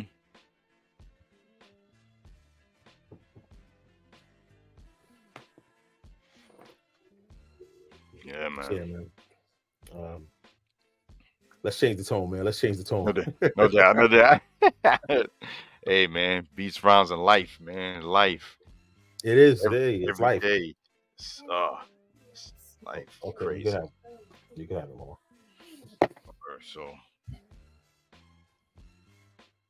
So where are we at with about putting out an EP? 5-track EP, yeah. Oh man, listen, man. I'm closing in. That's why I was asking you last night for the Samssun joint. Oh, I sent it. Oh, you did? Yeah. I didn't see it. Yeah, I sent it via WeTransfer because it was a WAV file. I didn't even see that though. I didn't want to compress it. You sent it today or? No, I sent it when you asked me. Was it yesterday you asked me or Monday you asked me? I think it was yesterday. Really? What'd you send it to? To something to say or? Yeah. No, I don't got nothing in there, man. Yeah, via WeTransfer. Really? Nah, I'm looking now. Let me see. Maybe I didn't click send? I could have swore I clicked send. Yeah, I don't see nothing, bro. Oh shit. Oh wait. Did it send? No, I shouldn't be looking at send because I didn't send it through Gmail. I thought I sent it through WeTransfer. Yeah, That's no, weird. I didn't get that, bro. Because usually I'll get, when you send WeTransfer, you'll get an email saying, that they downloaded it. Mm-hmm. I didn't see it, so that was weird. Yeah, look, January 27th. I am Samssun instrumental. But it didn't send, did it? Oh, wait, something to say at outlook.com. Wait, that's your Oh, email, you sent right? it to the Outlook one? Yeah. Okay, let me look because that didn't pop up on my it didn't pop. Both of them usually pop up on my phone. Yeah, I sent it January 22nd at 3:22. So that was Monday. Yeah. You sure did. Found it? I Okay. got it. All right. You sure did. I was actually recording Something to Say, the song. Okay. I was working on that today, but my daughter's, as you saw her run past a minute ago, she's Yeah. home. She's not feeling well. Okay. So I recorded the first verse. Mm-hmm. Basically, in Something to Say, I went off of some old interviews that you and I did. Okay. When the hook is you and I talking. Oh, all right. And the verses of me rhyming, of course, but the hook we're talking. Mm-hmm. Okay. You're asking me how did I come about the name Samssun and just different things. We're talking about different things. Right. And yeah, that's gonna be the hook. Okay. Wait to hear that joint. Now the I am Samsung, I think I sent it to you without the cuts because I said I was gonna redo them. Okay. So yeah, so if there's no cuts, Okay. just do it how you do, and then I'll, Got you. Around them. Got you. But yeah, I'm gonna be sending you stuff really soon on that because okay. I'm trying to knock out the Something to Say joint as soon as possible. But I'm trying to go to it on my phone.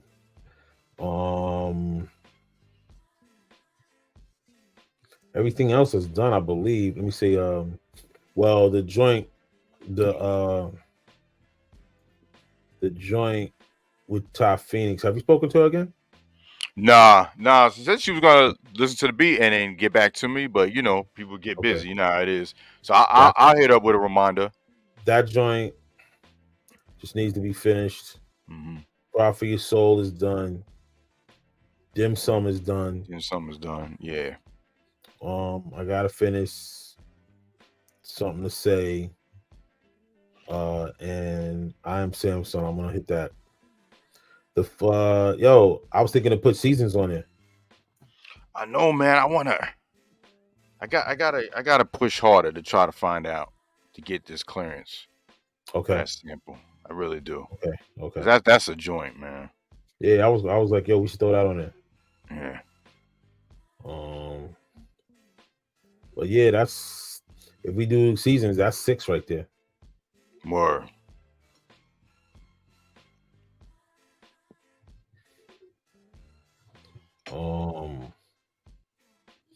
Yeah, I downloaded it. It's good.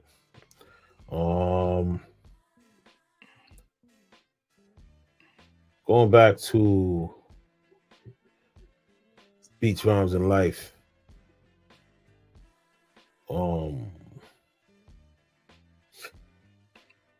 I want to talk about the 5 elements. Okay. And their relevance in hip hop today. And the 5, really 6, really more than that. 6, right? I know the Temple of Hip Hop, KRS he got way more than 6 or 7 or 8. But MCing, B-boy, and DJing, with knowledge.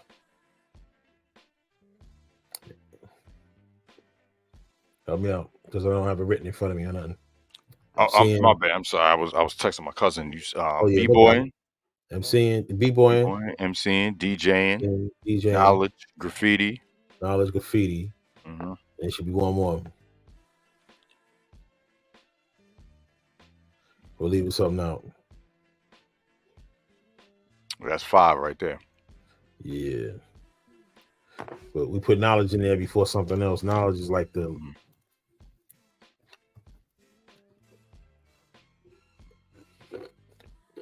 well, I don't want to spend too much time just trying to think of what they all are, but as we talk, I'm sure we can address. Mm-hmm. I always believe the foundation was DJ. Oh, yes. DJ is the foundation. Yes. Wouldn't be no hip hop without the DJ. Yep. Wouldn't be no hip hop without Kool Herc. Wouldn't be no hip hop without, I'm gonna say it, Bambaataa, Africa Bambaataa. Wouldn't be no help with hip hop without Jazzy Jeff, the original Jazzy Jeff, Grand Wizard Theodore, Grandmaster Flash, who oddly enough, Grandmaster Cash. When you think about all these cats, majority of them were of Jamaican descent. Yeah. So then you have to tie in. I heard Buster talk about the connection between reggae and hip hop, which is a really dope. He really did a good job of expressing that. What do you think about there's an argument behind that, saying that to me, I don't know, for me it's like, damn, we already like divided and now we want to just keep dividing our people. So there's a faction of people that are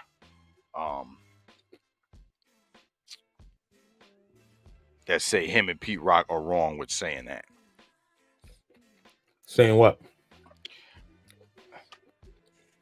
About, oh shoot, I got a raid from DJ Missile. Oh shoot. Got a big raid from DJ Missile. Got 67 people coming through. Yo, salute. That's what's up. Right when we talking about the 5 elements of hip hop. That's perfect. Nice. Nox Nam, Psycho Beta, T Raptor, 3 Stacks. Big shout out to DJ Missile on the other side of the planet. Straight out of Thailand. Thailand. Word. Big respect. Thanks for the check-in. Thank you so much. We are on our podcast show, Beats, Rhymes, and Life. DJ Rennie D on the check-in. Salute. Talking about music and life. We are now touching on 5 elements of hip-hop. Yes. I don't know. It's been a back and forth.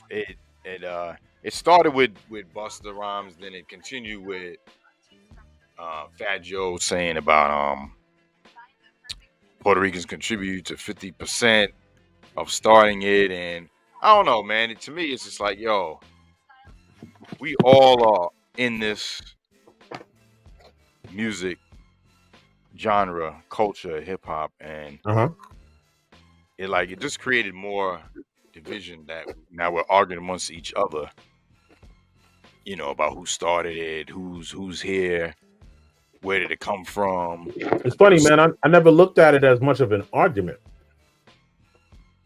No, I've seen the arguments. That's what I'm saying. I haven't seen the arguments. I haven't seen those. Yeah, it's a lot of. It's been a lot. Not now, but it was like last year. It was a lot of that. Because I heard everybody should talk about it. I've heard their point of view. Right. I didn't hear them arguing amongst each other though. Yeah. Because I feel Fat Joe had some validity to what I saw. Mm-hmm. What I heard him say. Right. I believe was pretty accurate.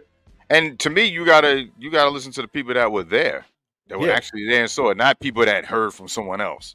Yeah. You were there. That was there with the Rocksteady crew. Uh-huh. They were there with, like you said, Grand Wizard Theodore. They were there, and they were all hand in hand with bringing up the culture when they first started in the Bronx, in Manhattan.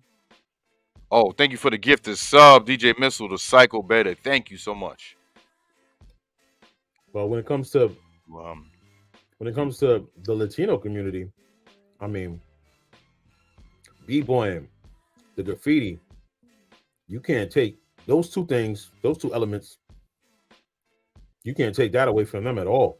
Facts. They was out there doing the tagging. They was out there pop locking and still are. And the founders, of the Rocksteady crew and different ones that were out there. Most of them were of Puerto Rican descent or Latino descent. Right. Shout out to Pop Master Fable, who I know he's recovering. He's been recovering for a minute. But and back to the DJs, back to the the Jamaican lineage. I mean, you can't really take that away. And why is there such a dispute? I don't understand. I guess it's more of like they're trying to say foundational. It's like they're taking something away from the foundational Black Americans. They call them the FBAs, where they're taking, you know what I mean? And like I said, to me, I'm like, yo, we know where hip hop started. We know where it came from. We know, like, what's the accolade? Take away from the foundational Black Americans where there's really no foundation to Black America.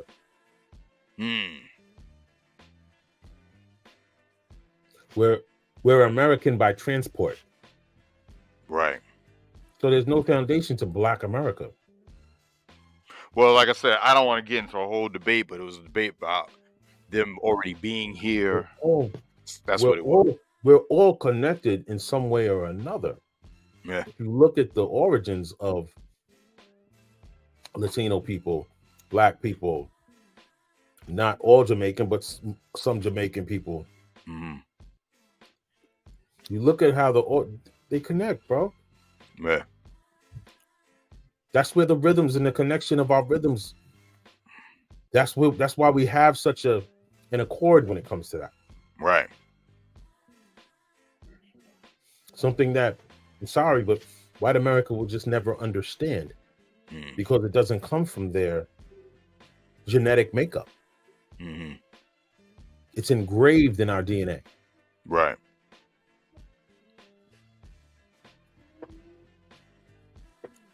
Right. Just saying, man. It started out as peaceful music. Let's not break the peace by trying to discuss where it really came from. Right. When we all had a part to play in it. Yeah. No, I hear you. It goes back to the whole 50th anniversary thing, though. It's like sometimes you get a pat on the back when you should just be happy about the influence that we provided. You can pat on the back. You ain't never cut the check. Right. Don't really need to pat on the back. We've influenced the whole world. Hip hop has influenced the whole entire world. Yep. Don't try to give us our 50 years now. We've been influencing you a lot longer than 50 years. Facts. Don't make that the one. Yeah. That's the one where we're going to give you a pat. Come on, man. Like, oh, now. You wouldn't turn the lights on in the building if it wasn't for us. I'm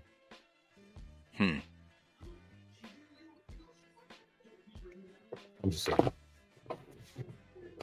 Or peace, rhymes, and life.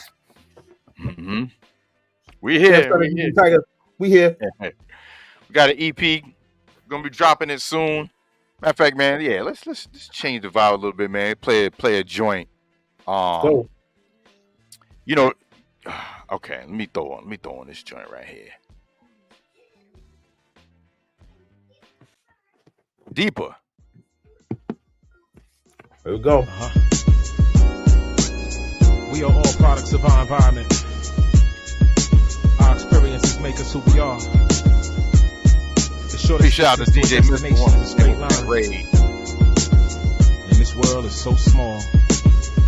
This coincidence pertains to two distraught strangers in a hospital room. One just coming out of surgery, a tad bit confused. One miserable, one older, reminiscent about his youth. Like the fluid in an IV can force you to tell the truth. Annoying his patient, slowly waking, trying not to move. Tossing and turning, yelling. Tell the doctor my side is hurting. While yanking on the curtain in attempts to ignore the pain. As he told the older dude, you really shouldn't complain. Who then replied, since a year ago, I've had to play the waiting game. Praying for an antidote for cancer on the brain. Started crying, saying I've been lying most of my life. All I got is regret. No job, no kids, no wife. Sad as it sounds, probably only reason to stick around is to lay my burdens down like I'm doing right now. Taking any skeleton left in his closet out for the garbage. Singing I would change the past. If I could, I would. I promise. It's so much deeper than what I've learned from you. It's so much deeper than what you Overcharging niggas for what they did to the Cold Crush. It didn't matter that you weren't there for me. But now I wonder if I was wrong. This then grabbed this guy's attention, so interested in his problems that he took his mind off of his own. Mission accomplished. Then he asked him, where's your better half? Any part of your family here? He answered, no, I'm recently divorced. Living without a care. My mother moved to Virginia, most likely somewhere up in the air. Won't hesitate to hop on a plane. Did it a lot of years, shed a lot of tears. Got a lot of frequent flyer miles. Recently retired, glad to see us settle down. Then he asked him, where's your father? Does he live close by? He replied, I couldn't care less. The next was why. They say I look just like him, talk just like him, walk just like him, act just like him. That's why I don't like him. Never got a chance to know him. Bounced before I was born. Gone without a trace. Never saw his face, and that's wrong. The older guy said I agree. Started sensing his rage. Made it a point to change the subject. Then things got strange. It's so much deeper than what I've learned from you. It's so much deeper than what you are. It didn't matter that you weren't there for me. But now I wonder if I was wrong. Exchanging their thoughts until Charles got a look in his eyes. Out of breath, clutching his chest, and everything went awry. Pandemonium filled the room. CPR was applied. Their personnel couldn't save him. Chuck's mother arrived. Started asking, are you alright? He replied, my day was daunting. He told her the whole story. She froze, dropping her coffee. Her face became colorless. She started to shake. Took a look in his eyes and said, okay, in 1978, when I became a flight attendant, I met a guy on the plane. We fell in love and lived together after getting engaged. He had a good heart like you. Played the guitar like you. Could fix cars like you, but hung at the bar like you. He never knew I was pregnant. I left, never forgot him. Retired and moved back to Virginia, but couldn't find him. Then Chuck said, I guess that along with our parents' guidance, a lot of what they vote for winds up being inside us. A lot of what they vote for winds up being inside us. A lot of what they vote for winds up being inside us.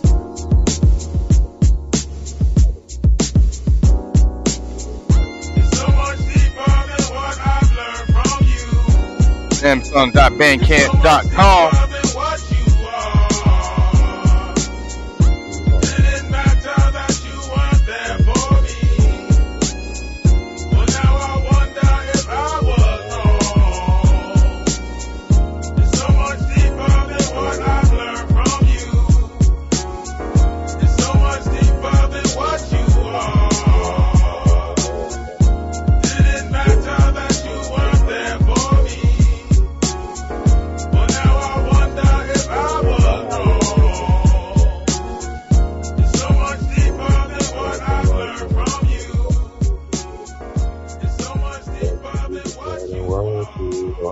Oh, that joint right there, man. Who did that beat? Darren Quinlan. Darren Quinlan? I like yes, that sir. Joint. That's off community awareness, right? That is community development. Development. Story to that. It's a funny story to that, man. The idea, the concept was by a brother named Bervin Harris. Bervin Harris had the idea. He brought it to me. And he was like, I want to do a song with you. It's going to be about these two people that they didn't know that they were connected. They meet. And then after the end of the story, you find out that it's father and son. And he was going through a lot at the time, too, because he had just created a men's group, this brother. And the men's group it was a very interesting scenario. One of the brothers that were there was remember Dawn Lewis from Different World? Hmm. She was I think she played Jaleesa on Different World. Okay. All right. The one that was dating Sinbad on the show. Right. Yeah. Yeah, her brother was one of the men at the men's meeting. Okay. And when I say these were some of the most hurt brothers I ever spent my time with, like just talking about situations where women had burnt them and situations where they had kids and the moms wasn't letting them see the kids, and just a lot of hurt brothers, man. And right. He was coming from that energy because he had just went through a divorce or separation. I'm not sure if they got a fully, probably did get a full divorce, but they were having a separation at the time, and he came with the concept. So long story short, I wrote that song off of the idea that he had given me, and he said he wanted to sing. But then when he heard it, he was like, nah. He's like, that's dope. But I'm thinking more like along the lines of it's got to be something that we write together, because I want it to be like rhyming and then me completing it with a song, then rhyming and song and rhyming. So it's going to be a very weave together rhyme song kind of song. And I said, okay, we got to do that together. Then we got to write. Right. Long story short, went out to his house. He lived way apart up New York, like the cold part of New York. Like I never even been out there. And like near Buffalo. out there. And we ended up writing. We wrote together all night, bro. We wrote this, then we sung it, we recorded it. One of the illest things I ever did, because I thought it was just very. I was like, and picturing in my head, I'm like, how are we gonna really do this? Like singing rhyming. But it worked, and it was dope, and he saved it.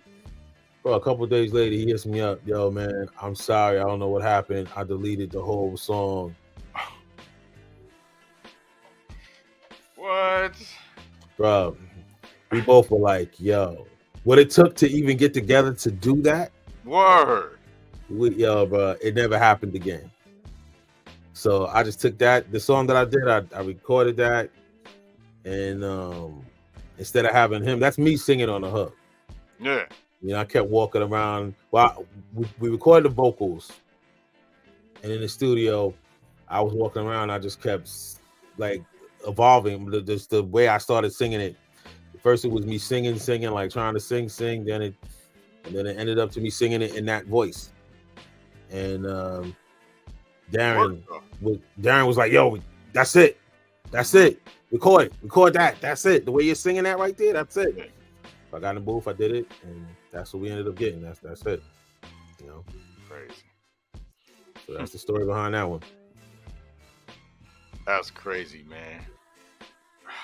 There's so many instances of like losing music. Yeah. Like, man. Got a lot of those stories, man. Yeah. Got stories with try to recreate it. I'm sorry. No, I was just gonna say, then you try to recreate it, and then it's not gonna be the same. It has been songs that we a lot of like in those folks' first two albums, Community Service and Community Development. A lot of stories came out of those sessions, man. Like songs that were supposed to happen that didn't. There was another song. What was her name, man? The Way I Feel About You. Ain't no doubt about it. Oh, I'm in love. Oh yeah, yup. That's Man, I feel about you. That's oh man. I'm in love. Right here. Not Patrice Rushen.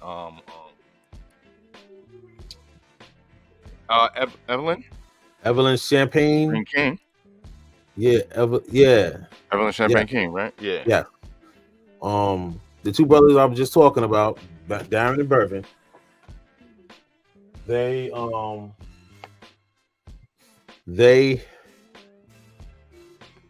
building that they had where they were working, I think one of them still working there, the other one's doing his own thing now, but the building they had in the Bronx, their building was right across from her, whatever she was doing in the Bronx. She's got a company or whatever, it's right across the street. Okay. And when we're doing community service, is a song that it actually ended up on community development, but it's called "In Love," and I have like 3 different versions of that song. Okay. But it originally was supposed to be with her. Oh wow. She heard my stuff, she liked it, and she was like, "Yeah, let's do it." We did a track that she felt, and it was very similar. And the thing I didn't like to it, I didn't want to really do her song. I didn't want to do a remix to her song. Like that's what it came out sounding like. Like it very much had the whole feel of the dun dun dun dun dun dun dun dun dun dun dun dun, you know. And I was just like, you know, but she kind of felt it. And if you go back and listen to "In Love," if you know, in your mind, if you do that in your head, I'm sure you'll even hear, okay, the pattern, the way he's rhyming, it was to that track. And when it was done, it just didn't feel right. It felt like, I didn't like how it felt. It felt kind of dated. And then the 2 tracks, Darren did a track. I love that. That's on the EP. That's on the EP, Essential Paragraphs. If you go on Bandcamp, that version of "In Love" was the first other one that we did. Okay, and so you never put that one out with her? Nah, we couldn't put that out, bro. Nah, we couldn't put that out. I want to hear it. It felt dated. It felt dated and just like. I know. I'm you know, I'm thinking now as a DJ, like, yeah, I know, but I play that in my Saturday set when I'm playing. All them joints. But so we ended up doing it with a sister named Janet D. And shout out to Janet D. She was doing a lot of work for Columbia. She was writing a lot. She was actually trying to be an artist at the time, but I guess she kind of backed up from that and she just started going to writing. And I know she at the time she was working with Beyonce. Okay. She worked with Beyonce. And her full name is Janet D. Jesus. So it's like DEJESUS. And we had a sing on both that version, and then you have the Samssun remix, which I did. Okay. And that one has more of a hip hop feel to it. Like, you know, that's the one that's actually on the community development album. All right. But yeah, man, that song went through a lot of changes, but originally it was supposed to be with her. But it just it sounded very dated and just didn't something I wouldn't wanted to slap my name on, you know. Yeah.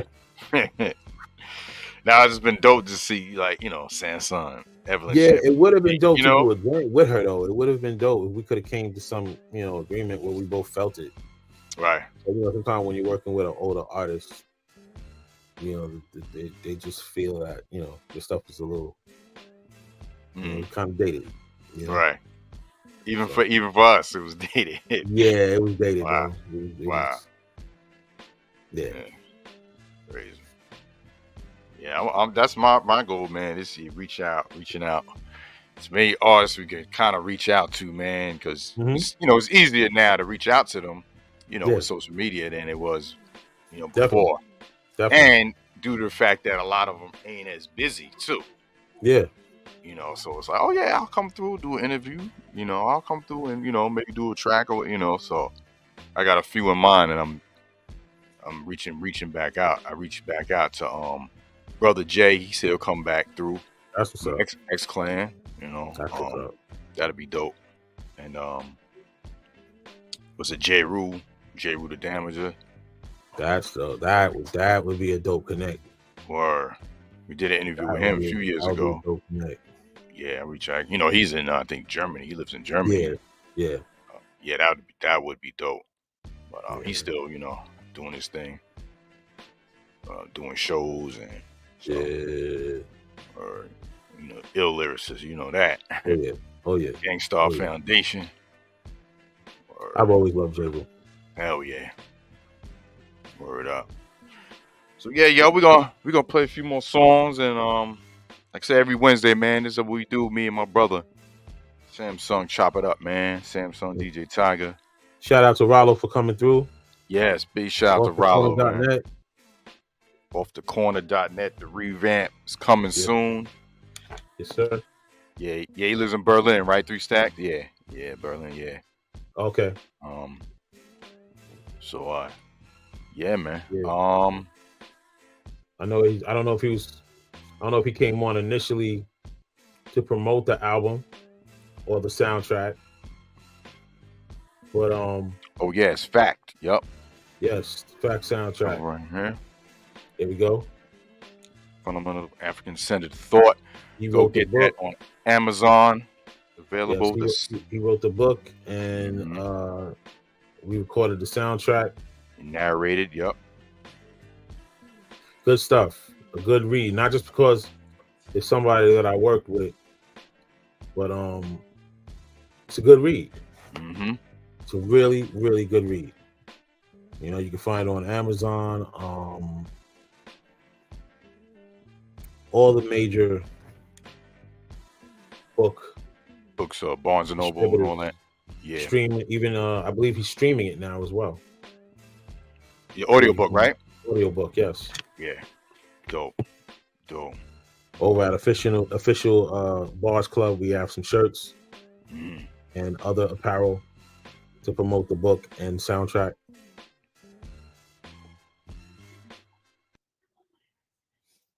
Yup. Share, and and you can get that Samsung right there, Bandcamp. Yes, sir.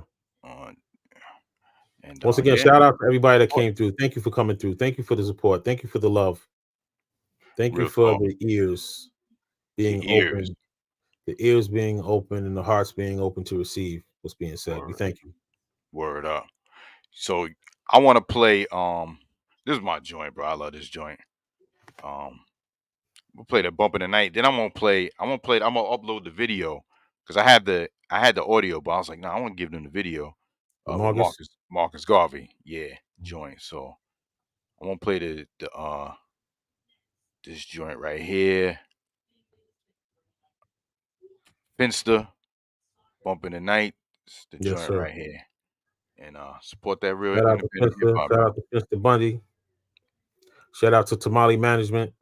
Word. Nah, not the sexy. The next sexy. Shout out to 32 South. Just want to stop by and see my man real quick. Ladies and gentlemen, children of all ages, step right up and witness something outrageous. Do not feed the animals, do not rattle cages, do not make a sound as you gather around the stage. I walk through quicksand with anti-gravity shoes on, accompanied by head shrinkers, facing Jimmy Neutron, and a rage racial slur the porch monkey on your lawn. About as bananas as a baboon, bang on my chest like calm. Dancing on the terrace of the Lorraine Hotel in Memphis, April 3rd, surrounded by tension, no longer concerned. If it's my turn, then it's my turn, what will be, will be. I won't go out yellow like Homer Simpson, that isn't me. Raise your fist, lower the drawbridge, Smithers release the hounds. Pray they get to you before this cat's ready to pounce. Come in, close the door, sit down, put on your headphones, turn the lights off, clear your mind, swine, keep your mouth closed. Everything can't be polite. When your life truth comes to the light, what we do here can't be denied. So turn it up, we gon' bump in the night. Now let me hear you say bump, bump. Let me hear it 2 times, say bump, bump. If you caught up on the vibe, say bump, bump. If you got it in your ride, say bump, bump. If you think it's kinda fly. Rain, hail, smoke, quake, shake, rattle, and roll. I'm Electric City when lights hit the pole. Nightmares of the night, never lose control. Temptations of a soul brother. Freaks come out at night. Your skin teaching only got light wrestle. Nighttime, the right time to bust the blood vessel. Don't dance with the devil, throw hands with the devil. Mallow in the dance on a whole nother level. Levels of addiction, what's your malfunction? Street corner hustling, pills popping. Might as well leave the top off, road raging. Time to bring the muscle out, rampaging, loot in the city. Survive in the drought, recharge your spark with the time in the house. Hindsight 2020, eyesight. Bump, bump, bump, bumpity bump. Cause these are the things that go bump in the night. Everything can't be polite. When your life truth comes to the light, what we do here can't be denied. So turn it up, we gon' bump in the night. Now let me hear you say bump, bump. Let me hear it 2 times, say bump, bump. If you caught up on the vibe, say bump, If you got it in your ride, say bump, bump.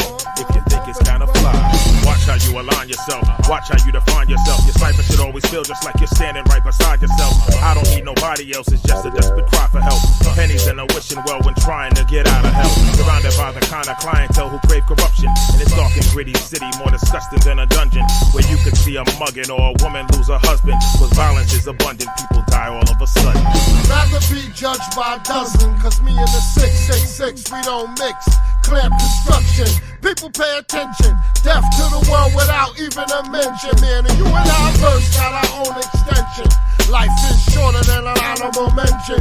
Rise every day and study a lesson. Science of the day is gon' block your blessings. Watch what you bump is my final suggestion. Everything can't be polite. When your lie, truth comes to the light. What we do here can't be denied. So turn it up, we gon' bump in the night. Now let me hear you say bump, bump. Let me hear it 2 times, say bump, bump. If you caught up on the vibe, say bump, bump. If you got it in your rhyme, say bump, bump. If you think it's kinda fly. Word, man, word. Peace out, y'all. Once again, thank y'all for coming through. Check us next Wednesday, Samssun, Djaytiger. We're going to take you out with our video, Marcus, Mosiah, Garvey. Yo, brother Samssun, always, bro. Yes, Salute. sir. Salute. You know, we chop it up. Peace out, y'all. Hey, now everybody on Twitch, stay right there. And we're going to raid y'all to somebody. Let's play some more music. Salute.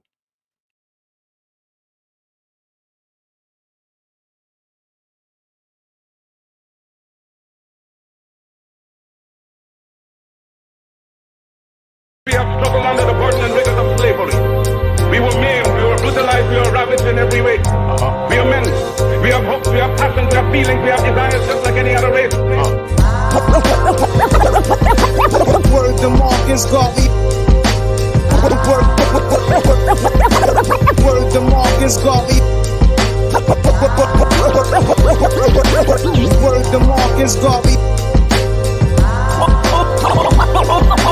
Most of my heroes don't appear no stamp. This is the life of a journalist, the life of a publisher, the life of an activist, a man who was one of us, born on August 17, 1887. The size of his father's wallet caused him not to be called peasants. The youngest of 6 children, his father a stonemason. 2 of the kids were his mother rose to the occasion to raise them like they were all hers out in Jamaica. 2 of them didn't make it, so they met the Undertaker. Not much later, Marcus and his father were done. He would beat him over almost everything when he was young. Unfortunately, at 14, he had to leave school. The family couldn't afford it due to foolish financial move. He started getting in trouble. He learned he lived in a bubble. When the white friends he had showed him that they didn't love him, they turned their back on him. They stopped playing with him. And this was little Marcus' introduction to racism. Word to Marcus Garvey. Word to Marcus Garvey. Most of my heroes don't appear no stamp. Negro is the man, we represent the new Negro. He became a manufacturing foreman in 1905 after moving to Kingston. 3 years later, his mother died. Became a trade unionist, labeled a troublemaker. Got fired and found it hard to find work in the private sector. Involved with Jamaica's first nationalist organization, who worked to remove Jamaica's governor. Started campaigning to end the migration of unpaid Indian workers. Because of course, if they got jerked, we should be nervous. With his skill of public speaking, he would enter competition. Then in mid-1910, he traveled to Costa Rica. 1911, he started a bilingual paper, La Nation, with a paper called The Press. When he moved to Panama, he next formed the UNIA. 3 years later, It emphasized racial pride in Africa as the destination in which we need to go back to in order to be greater. Feeling like anywhere else, a black man is nothing major. Word to Marcus Garvey. Word to Marcus Garvey.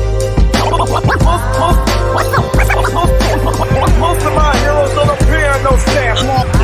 Marcus Garvey. We are men, human beings. In 1918, with George Alexander McGuire, he co-founded the African Orthodox Church. It was 3 thriving. The Black Star Line was established in 1919. Now these were vessels to transport people and goods overseas. Somewhere along the line he got married and had 2 kids. When he moved to America, Harlem was the place that he lived. Next he started the NFC. They had grocery stores, but the Negro Factory Corporation didn't last long. Not much later, he got tired of us looking bad as a nation without a banner, so he made us a flag.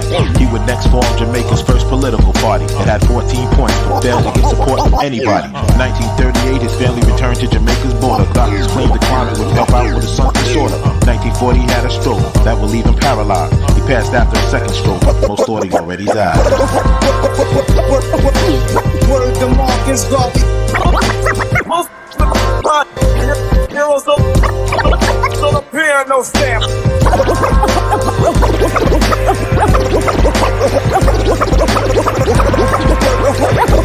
They do not know what we are thinking.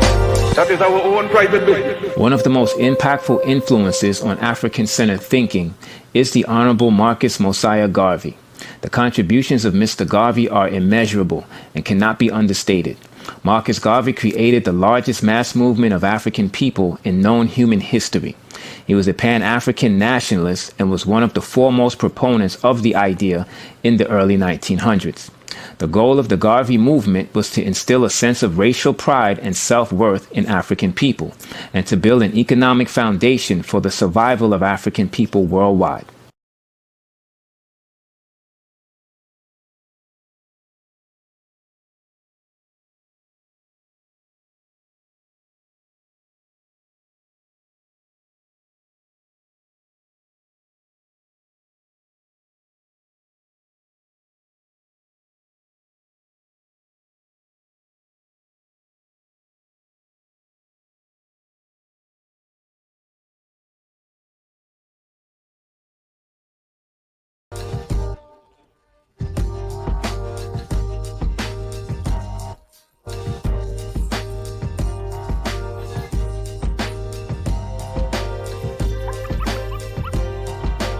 Y'all, thank you for tuning in over there on YouTube. Salute. Gonna move y'all over from Twitch in a little bit. Big shout out once again to my brother Samssun. Word up.